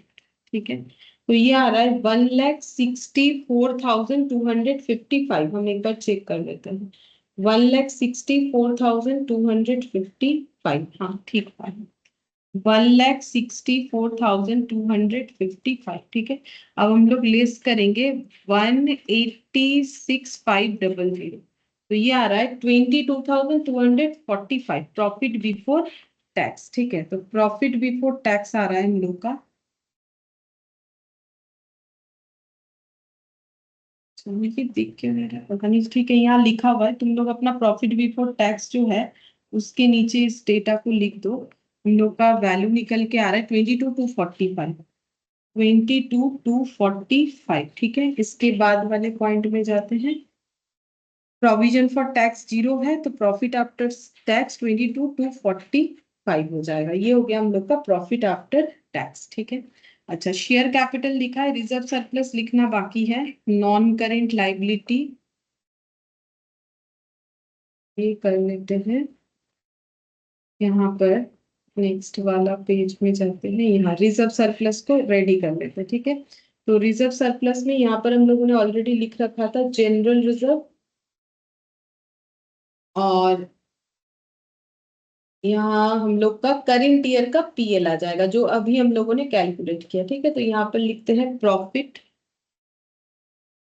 22,000। ये मेरा नेगेटिव दिख रहा है, वो मैंने रिवर्स कैलकुलेट किया है बोल के, बाकी हम लोग का नेगेटिव नहीं है। ठीक है, अच्छा ये बन गया।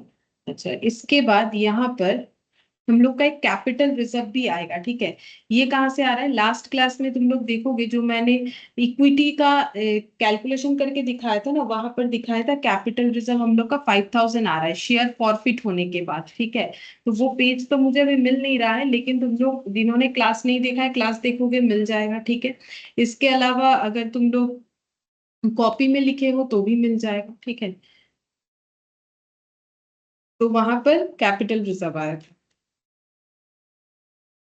2,68,745, 2,68,745। ये हम लोग का रिजर्व सरप्लस में आ गया, नोट नंबर 13। ठीक है, तो नोट नंबर 13 रिजर्व सरप्लस में 2,68,745। अब टोटल कर लेते हैं, प्लस 13 लाख, क्योंकि बाकी तो सब लिख ही लिया है हम लोगों ने, प्लस 2,42,000, 2,42,000 प्लस 13,208, तो 18 लाख चेक कर लेते हैं सही हुआ है कि नहीं। 18,24,025। ठीक है, 18,24,025, ये इधर भी इतना ही होना चाहिए, तो माइनस करके देखते हैं 914,985, 5 लाख 27,2,300 माइनस 38,900 माइनस 19,260 माइनस 78,580। हाँ मैच हुआ है, 18,24,025। ठीक है, इसका प्रेजेंटेशन के वजह से इतना टाइम लगता है, बाकी अगर प्रेजेंटेशन ऐसा नहीं होता, नॉर्मल होता जैसा हम लोग नॉर्मली करते हैं, तो फिर हमें इतना टाइम नहीं लगता। ठीक है, अब यहाँ पर हमें लिख के देना है कि डिविडेंड को हम लोगों ने यहाँ पर क्यों नहीं ट्रीट किया। ठीक है, तो यहाँ पर नोट बनाएंगे, यहाँ पर लिखेंगे कि effect of dividend effect of dividend declared is given in next financial year, okay, in which the dividend is declared, in which the dividend is declared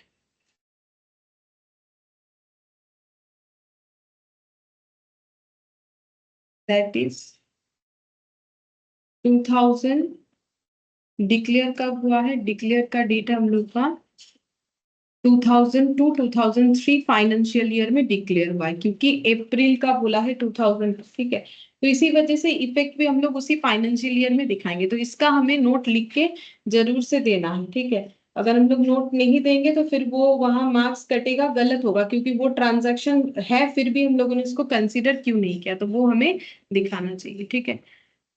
तो ये हम लोग का कंप्लीट हो गया, ठीक है। इसके बाद देखो नेक्स्ट हम लोग कौन सा क्वेश्चन करेंगे, क्वेश्चन देते हैं।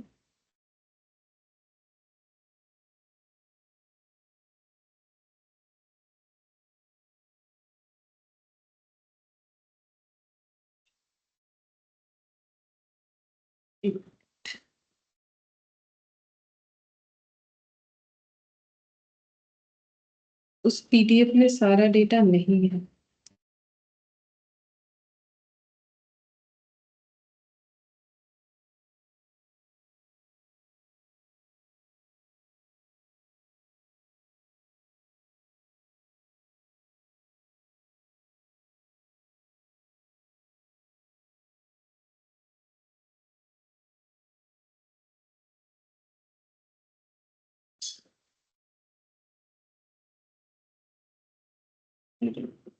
अभी तो था, कहाँ चला गया।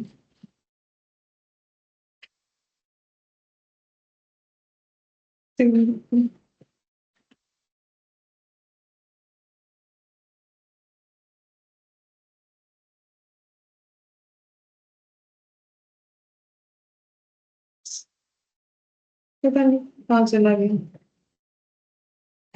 छोड़ो, यहाँ से ले लेते हैं। वो लास्ट क्लास में मैंने 2 ही क्वेश्चन लिया था पीडीएफ में, वो था, और दूसरा भी बनाया, बट वो पता नहीं सिमिलर नाम की वजह से शायद नहीं दिख रहा है, ठीक है। तो यहाँ से ले लेते हैं।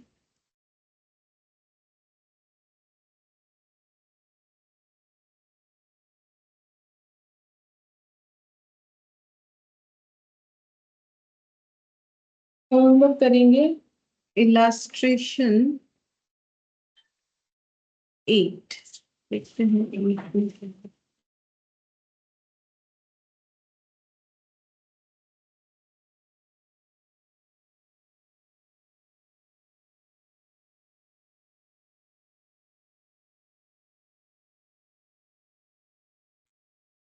ये वाला भी कर सकते हैं, ओमेगा लिमिटेड, ये छोटा सा ही है ये क्वेश्चन, इलास्ट्रेशन 2, और इलास्ट्रेशन 8 पायोनियर लिमिटेड, वो वाला ज्यादा अच्छा है, मतलब उसमें काफी सारा एडजस्टमेंट भी है, ये मिल जाए तो अच्छा है। पायोनियर ये हरिया वाला हम लोगों ने किया, फोर्थ वाला भी अभी अभी हम लोगों ने complete,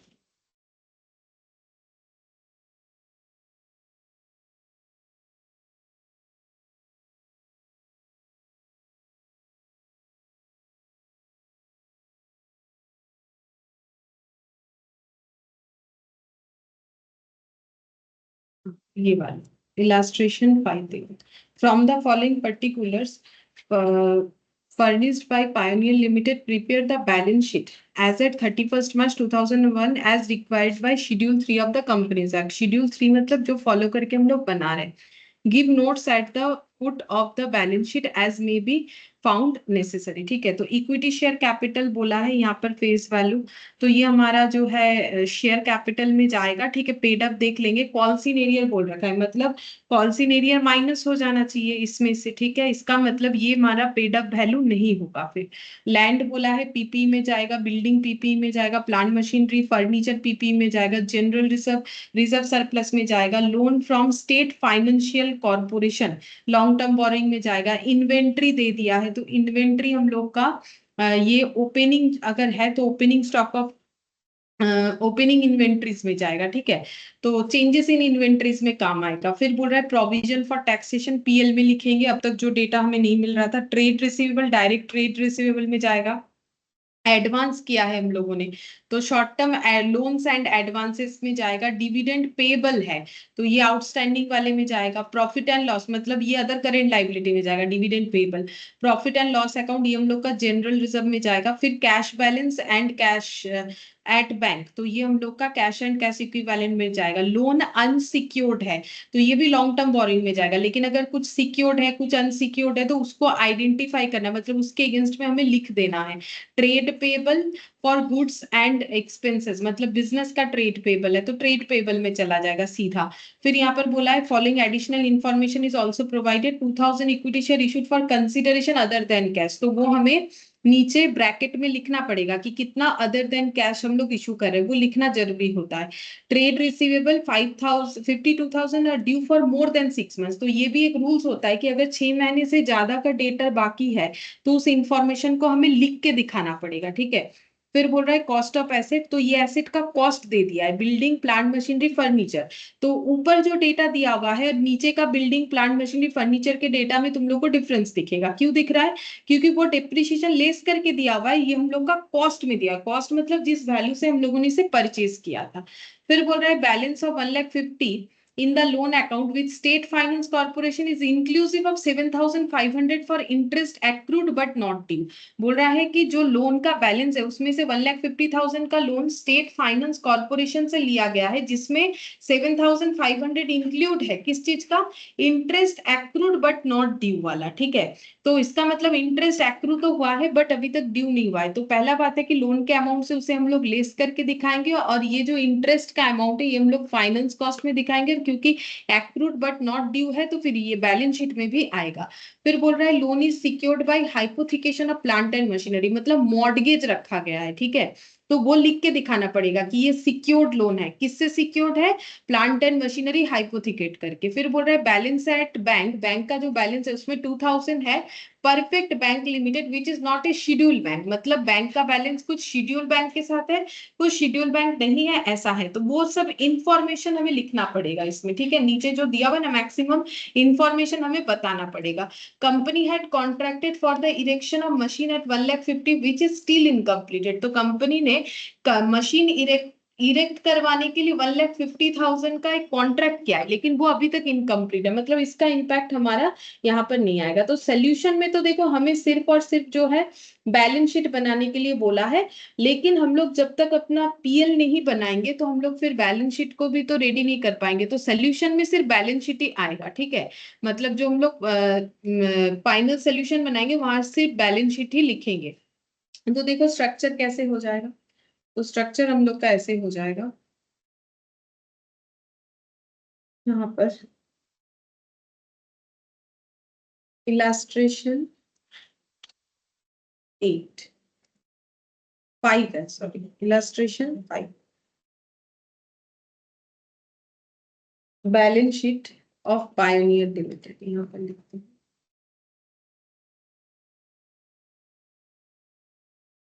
balance sheet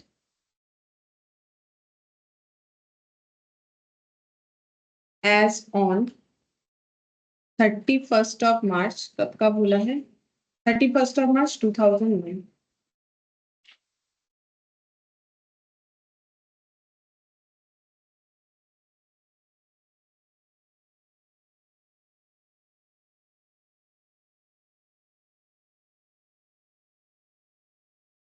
particulars note number amount, ठीक है, तो सबसे पहले आएगा इक्विटी एंड लाइबिलिटीज।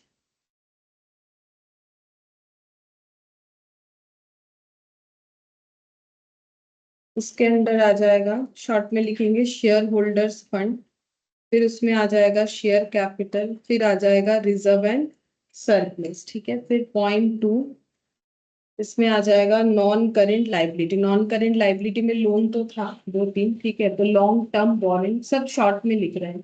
फिर आ जाएगा करेंट लाइबिलिटी। करेंट लाइबिलिटी में पहला आ जाएगा ट्रेड पेबल, दूसरा आ जाएगा अदर करेंट लाइबिलिटीज भी होगा हम लोग का, और शॉर्ट टर्म प्रोविजन, क्योंकि टैक्स का प्रोविजन बोला है तो टैक्स का प्रोविजन ऑलवेज शॉर्ट टर्म होता है क्योंकि वो हर साल बनता है। शॉर्ट टर्म प्रोविजन, ये इतने पे हमारा जो है लाइबिलिटी साइड क्लोज हो जाएगा। फिर हम लोग एसेट साइड बना लेते हैं। एसेट्स पहले आ जाएगा non current asset. Non current asset में यहाँ पर टेंजिबल, इंटेंजिबल तो कुछ पढ़ा ही नहीं हम लोगों ने, टेंजिबल इसमें पीपी। ठीक है, इंटेंजिबल कुछ दिखा नहीं मुझे खास। ठीक है, फिर करेंट एसेट, करेंट एसेट में इन्वेंट्रीज,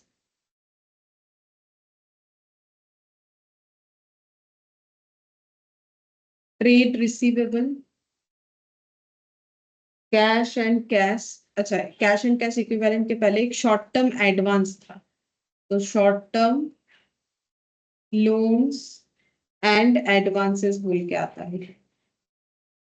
डी में आ जाएगा cash and cash equivalent, note number amount. ठीक है, अच्छा, अब हम लोग को यहाँ पर नोट बनाना स्टार्ट करना है, ये हम लोग का इधर क्लोज हो जाएगा।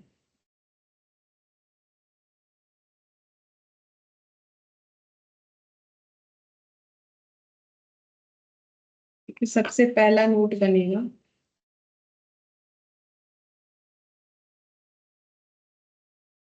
सबसे पहला नोट बनेगा शेयर कैपिटल का, क्योंकि डिटेल्स भी शेयर कैपिटल का ही दे रहा है।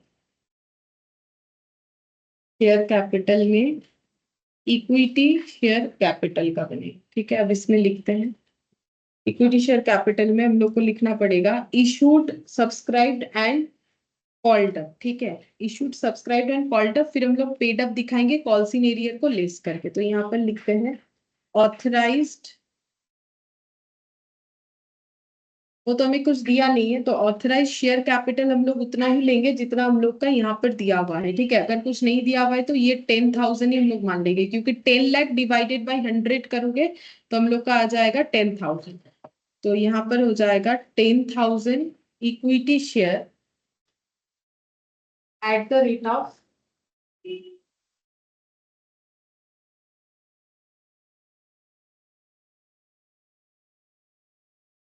10,000 इक्विटी शेयर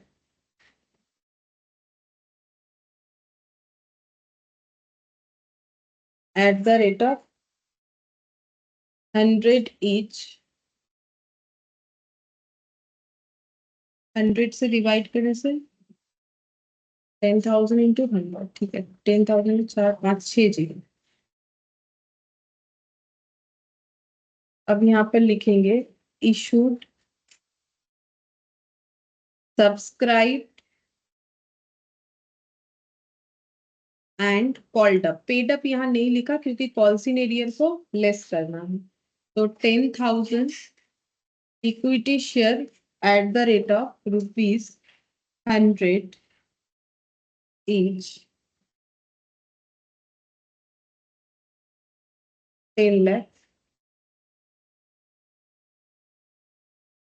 यहाँ पर लिखना पड़ेगा कि इसमें से कितना शेयर जो है हम लोग का अदर देन कैश है। बोल रहा है 2,000 equity share issued for consideration other than cash, तो ये हमें लिख के दिखाना पड़ेगा, मैंडेटरी है। ठीक है, तो out of ever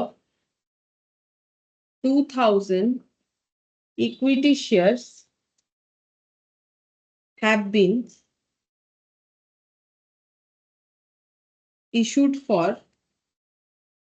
issued for consideration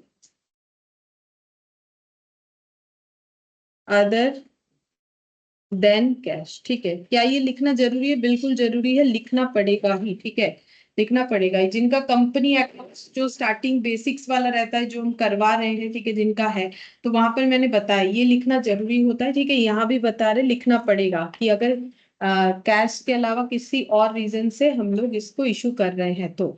अब यहाँ से लेस करेंगे कॉल्स इन एरियर, लेस करेंगे कॉल्स इन एरियर, तब हमें मिलेगा पेड अप कैपिटल जो हम लोग बैलेंस शीट में लिख सके। कॉल्स इन एरियर गिवन है, बस उसका यूज करना है। तो कॉल्स इन एरियर इस क्वेश्चन में देख लो है हम लोग का 1000।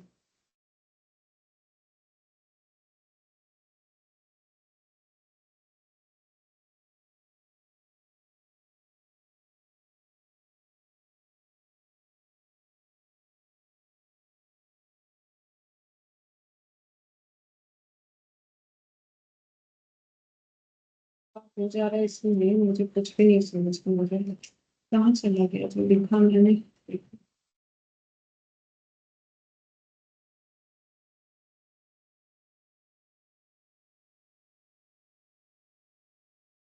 क्या मुश्किल है।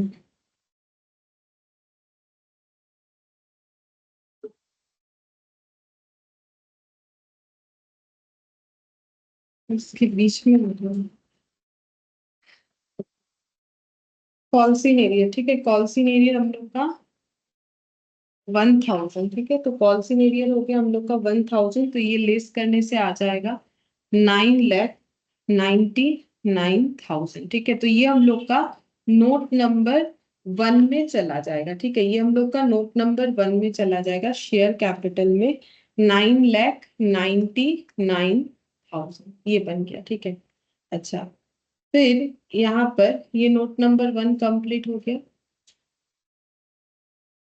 अच्छा, फिर हम लोग बनाएंगे नोट नंबर 2। नोट नंबर 2 देखते हैं, नोट नंबर 2 में क्या बनेगा, क्या डिटेल्स है। Land building plant and machinery furniture, तो इसका मतलब पीपीई। पीपीई इसमें लिखेंगे पर्टिकुलर्स,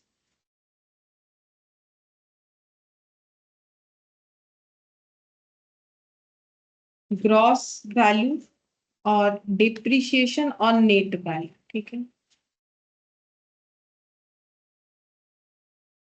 अच्छा, अब देखते हैं क्या क्या है। पीपी में है land building plant and machinery, सबसे पहले आएगा लैंड, फिर बिल्डिंग, फिर plant and machinery, furniture general reserve,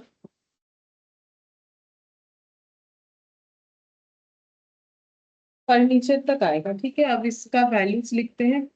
furniture है 50,000, प्लांट मशीनरी 5,25,000। अच्छा, ये हम लोग का लेकिन नेट वैल्यू दिया हुआ है, हम बता देते हैं। देखो, जो ग्रॉस वैल्यू है वो हमें कहाँ मिलेगा, ये नेट वैल्यू, इसका प्रूफ क्या है, क्योंकि नीचे अगर इंफॉर्मेशन में हम लोग देखते हैं हमें कॉस्ट मिलेगा। बिल्डिंग का 4 लाख, प्लांट मशीनरी का 7 लाख, फर्नीचर का 60 to 500, मतलब ये ग्रॉस वैल्यू है। कॉस्ट मतलब क्या, जो मेन वैल्यू है वही ग्रॉस वैल्यू है। अच्छा, प्लांट मशीनरी 7 लाख, तो हम यहाँ पर लिख देते हैं प्लांट मशीनरी, ये मेरा हो गया 7 लाख। ठीक है, अच्छा, अब ये जो है इसके बाद यहाँ पर लैंड का, लैंड में तो डिप्रिशिएशन नहीं होता है, बिल्डिंग 4 लाख दिखेगा। ये देखो, बिल्डिंग यहाँ पर ग्रॉस वैल्यू हमें दिखाना है 4 लाख। ठीक है, अच्छा, और क्योंकि लैंड का कोई डिप्रिशिएशन नहीं होता है तो लैंड का वैल्यू देखोगे तुम लोग वही रहेगा जो है। ठीक है, क्योंकि उस पर तो कभी डिप्रिशिएशन होता नहीं है। तो लैंड का वैल्यू ये देखो, ये बता रहा है 2 लाख है। ठीक है, लैंड का वैल्यू हम लोग का 2 लाख है। अब लैंड में डेप्रिशिएशन नहीं लगेगा तो इसका नेट वैल्यू भी 2 लाख ही रहेगा। ठीक है, अच्छा, अब ये बिल्डिंग है, बिल्डिंग में डेप्रिशिएशन लगा है, इसका प्रूफ क्या है, क्योंकि बिल्डिंग का बुक वैल्यू दिख रहा है 3,50,000, भले ही हमें डेप्रिशिएशन का रेट ना बोला हो, तो बिल्डिंग कम होके 3,50,000 हो गया है 4 लाख से, इसका मतलब कितना डेप्रिशिएशन लगा है, 50,000 का डेप्रिशिएशन लगा। इस तरीके से हमें आइडेंटिफाई करना पड़ेगा। ठीक है, अच्छा, अब हम लोग नेक्स्ट यहाँ पर ये वाले कैलकुलेशन में आते हैं। ये देखो, plant and machinery, plant and machinery का आज का वैल्यू है 5,25,000, तो इसका मतलब ये नेट वैल्यू में आ जाएगा। तो डिप्रिशिएशन कितना लगा, 7 लाख माइनस 5,25,000 करने से 1,75,000 होता है। फर्नीचर, फर्नीचर है 50,000, इसका वैल्यू हो चुका है कम होके, मतलब इस पे डिप्रिशिएशन लगा है 12,500। ठीक है, अब हम लोग ये नेट वैल्यू को ऐड कर लेंगे तो हम लोग अपने बैलेंस शीट में ये वैल्यू लिख सकते हैं। तो 5,25,000 प्लस 50,000, ठीक है, प्लस यहाँ पर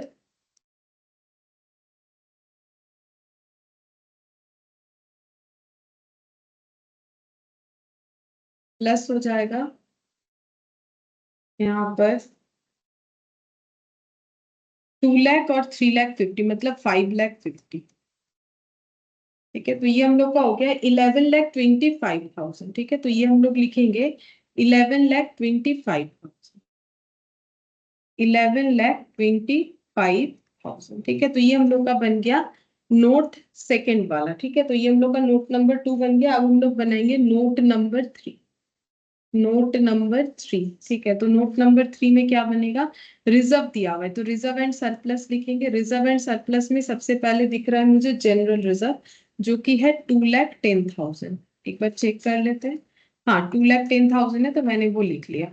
अब मुझे लिखना पड़ेगा लोन फ्रॉम स्टेट, मतलब लोन का बात आ रहा है। अब जनरल रिजर्व में मुझे लगता है और भी डेटा हमें चाहिए होगा, तो उसके लिए थोड़ा सा जगह रख देते हैं, जैसे कि प्रॉफिट होगा करेंट ईयर का, तो वो सब लिखना पड़ेगा।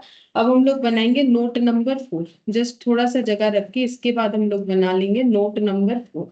तो नोट नंबर 4 में आ जाएगा लोन, बोला है लोन, और लोन का बहुत सारा पार्ट था, एक था सिक्योर्ड, अनसिक्योर्ड, इस तरीके से था। तो यहाँ loan from state financial corporation बोला है। इसके अलावा लोन का डिटेल्स अगर देखेंगे तो हमें नीचे डिटेल्स दिया हुआ है। ठीक है, यहाँ पर the balance of 1,15,000 the loan account. ठीक है, तो लोन अकाउंट हम लोग का टोटल कितने का दिख रहा है, 1,50,000। अब इसका नीचे इंफॉर्मेशन दे रखा है कि 1,50,000 का लोन अकाउंट जो है वो स्टेट फाइनेंस कॉर्पोरेशन से लिया गया है, जिसमें से 7,500 इंटरेस्ट एक्रूड है but not due.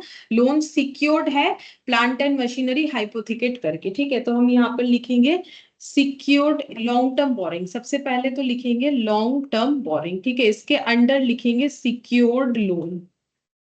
Secured loan इस तरीके से हमें दिखाना पड़ता है। सिक्योर्ड लोन में हम लोग लिखेंगे loan from state financial corporation, loan from state financial corporation. अच्छा, ये कितना हो जाएगा, 1,50,000 बोल रखा है, लेकिन उसमें से 7,500 हम लोग को लेस कर देना है, क्योंकि उसमें इंटरेस्ट का डेटा इंक्लूडेड है। 1,42,500। ठीक है, 1,42,500, और ये किससे सिक्योर्ड है, हाइपोथिकेटेड बाई, ऐसे लिखना जरूरी होता है। यहाँ पर लिखेंगे सिक्योर्ड बाई, या हाइपोथिकेटेड बाई, या फिर ऐसे लिख दो secured by hypothecation of plant and machinery. Plant and machinery को मॉर्टगेज रखा गया है, मतलब अगर ये लोग लोन का पैसा नहीं दे पाएंगे तो जो प्लांट मशीनरी मॉर्टगेज रखा गया है उसको बेच के पैसा रिकवर हो जाएगा। इस तरीके के लोन को सिक्योर्ड लोन बोला जाता है। ठीक है, तो ये देखो ये डेटा हो गया। अच्छा, इसके आगे का देखते हैं क्या बोला है। फिर इन्वेंट्री है। अच्छा, इसमें हमें और एक लोन शायद आगे जाके मिलेगा, तो वो लिख देंगे, क्योंकि मुझे जितना लग रहा है और एक लोन। ठीक है, अब हम लोग नोट नंबर 5 में चलते हैं। नोट नंबर 5, ठीक है, नोट नंबर 5 ये बनेगा इन्वेंट्रीज का। अच्छा, इन्वेंट्रीज का देखते हैं क्या क्या दिया हुआ है। ये देखो इन्वेंट्रीज में दिया हुआ है यहाँ पर फिनिश्ड गुड्स 2 लाख और रॉ मेटेरियल 50,000। चलो लिख लेते हैं, फिनिश्ड गुड्स और रॉ मेटेरियल 50,000, ये 2 लाख, और ये 50,000, यानी 2,50,000। ठीक है, 2,50,000 ये हम लोग का चला जाएगा इन्वेंट्रीज में। ठीक है, अच्छा, फिर इसके बाद प्रोविजन फॉर टैक्सेशन दिया है, तो ये शॉर्ट टर्म प्रोविजन में जाएगा, provision for taxation, note number 6।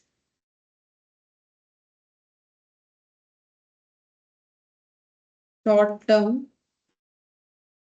Provision, provision for taxation 68,000, ये हम लोग का टैक्स में चला जाएगा 68,000। ठीक है, फिर ट्रेड रिसीवेबल में चला जाएगा। ठीक है, तो एक काम करते हैं, अभी थोड़ा जो लिखा है वो एक बार लिख लेते हैं। नोट नंबर 5 इन्वेंट्रीज में चला जाएगा। ठीक है, तो नोट नंबर 5 इन्वेंट्रीज में चला जाएगा, यहाँ पर लिखेंगे। इन्वेंट्रीज में जाएगा 2,50,000। अच्छा, इसके बाद provision for taxation short term loans and advances में आएगा 68,000। अच्छा, और इधर क्या है, trade receivable 2 lakh. Trade receivable ये हम लोग बिना नोट बनाए कर लेंगे, डायरेक्ट नाम दिया हुआ है। ठीक है, अच्छा, उसके बाद बोला है एडवांस 42,700। अच्छा, और ये डिविडेंड पेबल, तो ये तो अभी बनाया नहीं हम लोगों ने। शॉर्ट टर्म 68,000 हम लोग का तो प्रोविजन फॉर टैक्सेशन था ना, तो ये सॉरी, ये तो यहाँ नहीं आएगा। ये हम लोग का प्रोविजन आएगा, शॉर्ट टर्म प्रोविजन में आएगा, वो तो लाइबिलिटी में होता है। हम गलती से यहाँ लिख रहे थे, मैंने कुछ नहीं बोला। ये देखो, इसमें आ जाएगा, यहाँ पर आ जाएगा, शॉर्ट टर्म प्रोविजंस में आ जाएगा हम लोग का नोट नंबर 6। ये हो जाएगा 68,000। ठीक है, ये नोट नंबर 6 हो गया। अच्छा, इसके बाद यहाँ हम लोग जो short term loans and advance लिख रहे थे, ये लिख सकते हैं 42,700 डायरेक्टली यहाँ पर लिख सकते हैं। इसमें हमें और नोट बनाने का जरूरत नहीं पड़ेगा। ठीक है, अच्छा, प्रॉफिट एंड लॉस अकाउंट ये बता रखा है 86,700, तो ये हम लोग का जनरल रिजर्व में लिख देना पड़ेगा 86,700। तो देखते हैं जनरल रिजर्व कहाँ पर था हम लोग का। जनरल रिजर्व था हम लोग का यहाँ पर, तो यहाँ लिखते हैं profit and loss account 86,700 add कर लेते हैं। ये हो जाएगा 2,96,700। तो नोट नंबर 3 बोल के ये आ जाएगा, नोट नंबर 3 बोल के ये हम लोग का आ जाएगा यहाँ पे रिजर्व एंड सरप्लस में 2,96,700, क्योंकि हमें ना कोई पीएल का डेटा दिया नहीं है कि हम लोग उसके हिसाब से कुछ कैलकुलेट करें। फिर बोला है डिविडेंड पेबल। अच्छा, ये रह गया बीच में डिविडेंड पेबल। ठीक है, तो डिविडेंड पेबल हम लोग का क्या होता है, डिविडेंड पेबल हम लोग का अदर करेंट लाइबिलिटी में जाएगा। ठीक है, बना लेते हैं, डिविडेंड पेबल हम लोग का अदर करेंट लाइबिलिटी में आएगा। तो ये बन गया मेरा लॉन्ग टर्म बोरिंग हो गया। अच्छा, लॉन्ग टर्म बोरिंग में और एक डेटा आएगा, इसलिए मैंने नहीं लिखा है अभी तक, नोट नंबर 7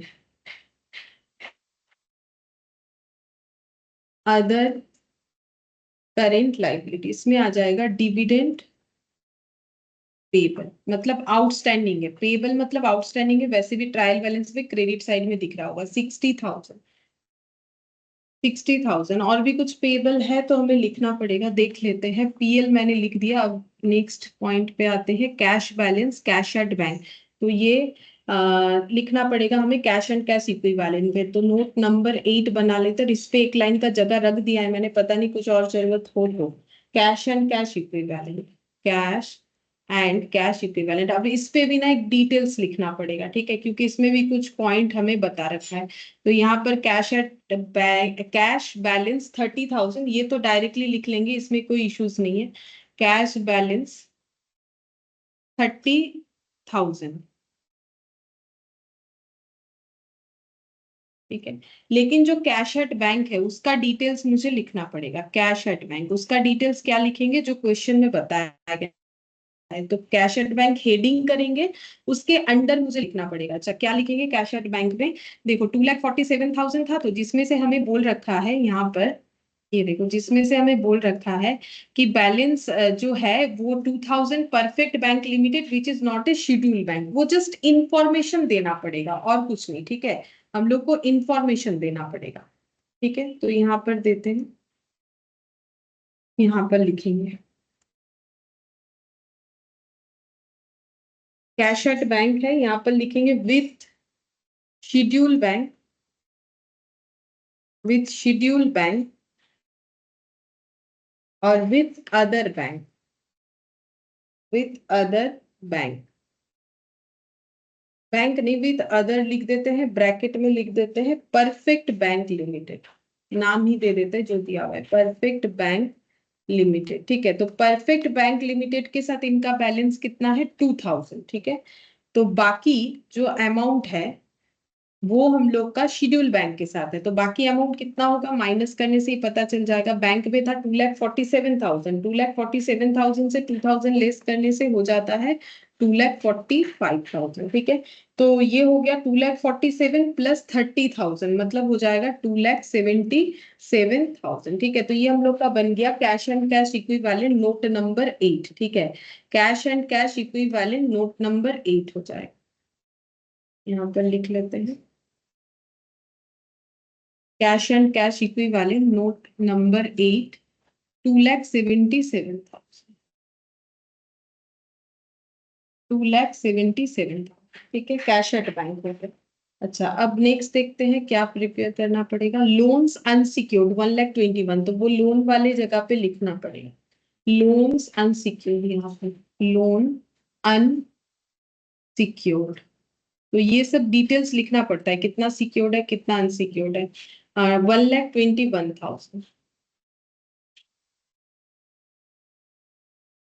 बस यहाँ पर इतना ही आएगा, चेक करके देखते हैं कितना हो जाएगा टोटल। 1,42,000 और 1,21,000, तो ये हो गया 5,003, 2,63,500। ये हम लोग लिख देते हैं लॉन्ग टर्म बोरिंग में 2,63,500, note number 4।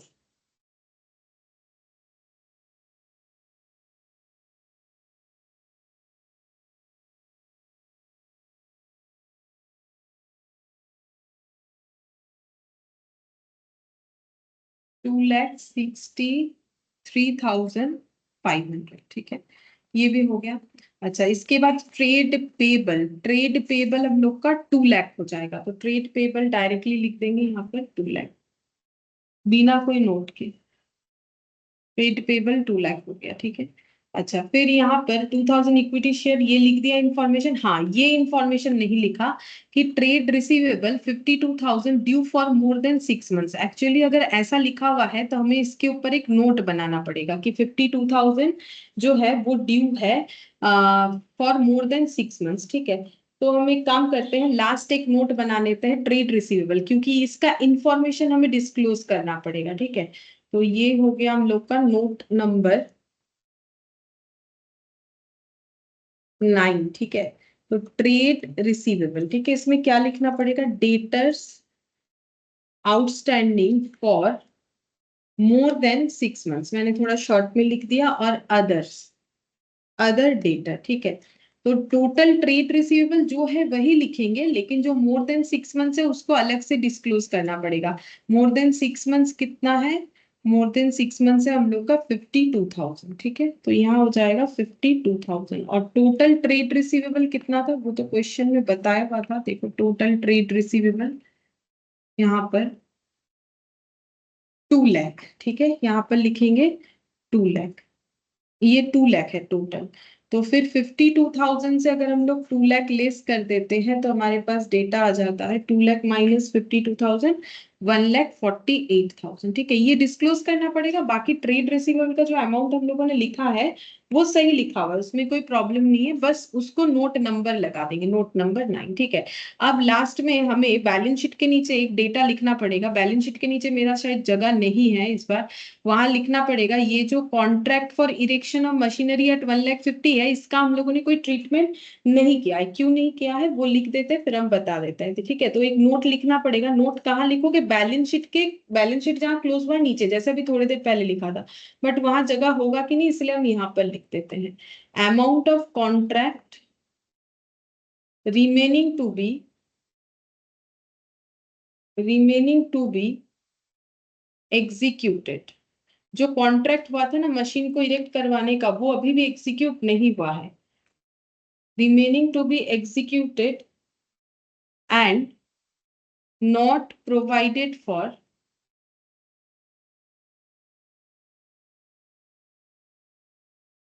1,50,000, it has been assumed that, it has been assume that the company had given this contract for purchase of machinery।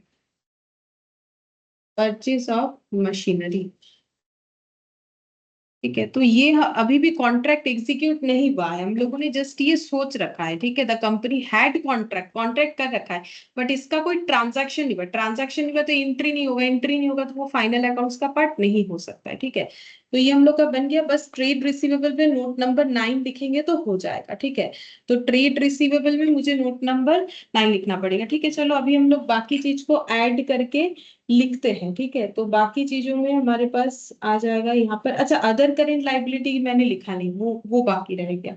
Note number 7 उसको क्लोज नहीं किया शायद। 3 4 5, हाँ ये वाला डिविडेंड पेबल, और एक है इंटरेस्ट एक्रूड, जो हम लोगों ने 7,500 लेस किया था ना, वो लिखना था। ये देखो 7,500 interest accrued but not due.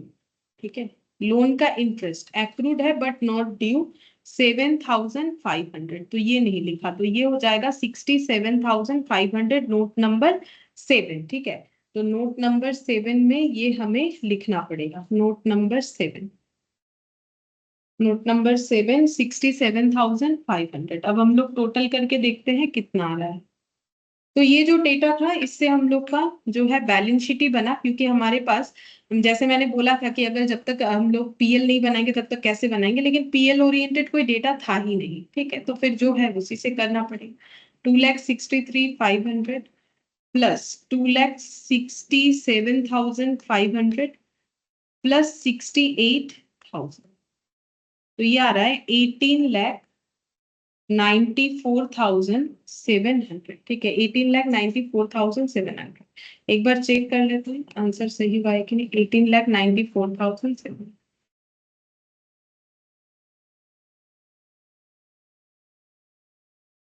हाँ, 18,94,700 ही। अच्छा, अब इसके बाद नेक्स्ट देखते हैं यहाँ पर एसेट साइड। अच्छा, ये लिखा नहीं है सारा चीज। ठीक है, ये लिखना पड़ेगा। ट्रेड रिसीवेबल का मुझे नोट नंबर देना पड़ेगा जो कि 9 आया था। ठीक है, यहाँ 9 आ जाएगा। ठीक है, एक बार पीपी लिख लेंगे तो हो जाएगा। ये 2,50,000 प्लस 2,42,700 प्लस 277। ठीक है, ये वाला 7,69,700। और टेंजिबल देख लेते हैं, टेंजिबल एसेट का वैल्यू कितना आया था। तो टेंजिबल एसेट का वैल्यू हम लोग का इसके जस्ट आगे होना चाहिए, ये वाला इसके बाद 11,25,000 note number 2। 11,25,000 note number 2। Note number 2 11,25,000। देखते कितना होता है। 18,94,700। 18,94,700। ठीक है, वही आना चाहिए 18,94,700।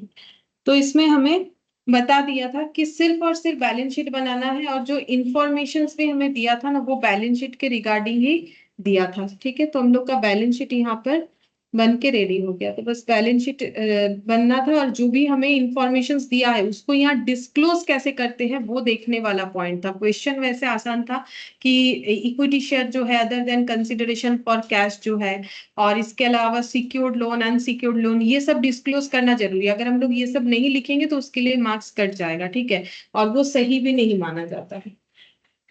ठीक है, अब नेक्स्ट जो क्वेश्चन है वो तुम लोग कौन सा करोगे हम बता देते हैं। इसके बाद क्वेश्चन नंबर 5 कर सकते हो। यहाँ से देखो, यहाँ ये जो क्वेश्चन हम बता रहे थे ना, ये वाला तुम लोग चाहो तो करके देख सकते हो। ये वाला क्वेश्चन ये काफी आसान है। इलास्ट्रेशन 2 कर सकते हो। इसके बाद इलास्ट्रेशन 2, और यहाँ पर ये लास्ट वाला क्वेश्चन इलास्ट्रेशन 6 डेल्टा लिमिटेड वाला। इलास्ट्रेशन 2 इलास्ट्रेशन 6 ये कर सकते हो, बाकी शायद हम लोग का हुआ है। ठीक है, इलास्ट्रेशन 2 और इलास्ट्रेशन 6 ये दोनों देख सकते हो होमवर्क करके। ठीक है, क्योंकि ये देखो प्रैक्टिस का चैप्टर, इसे नहीं करोगे तो भूल जाओगे, क्योंकि इसमें फॉर्मेट में ही तो कितना टाइम लग जाता है। ठीक है, फिर आज हम लोग इतना ही करते हैं, बाकी नेक्स्ट क्लास में करेंगे।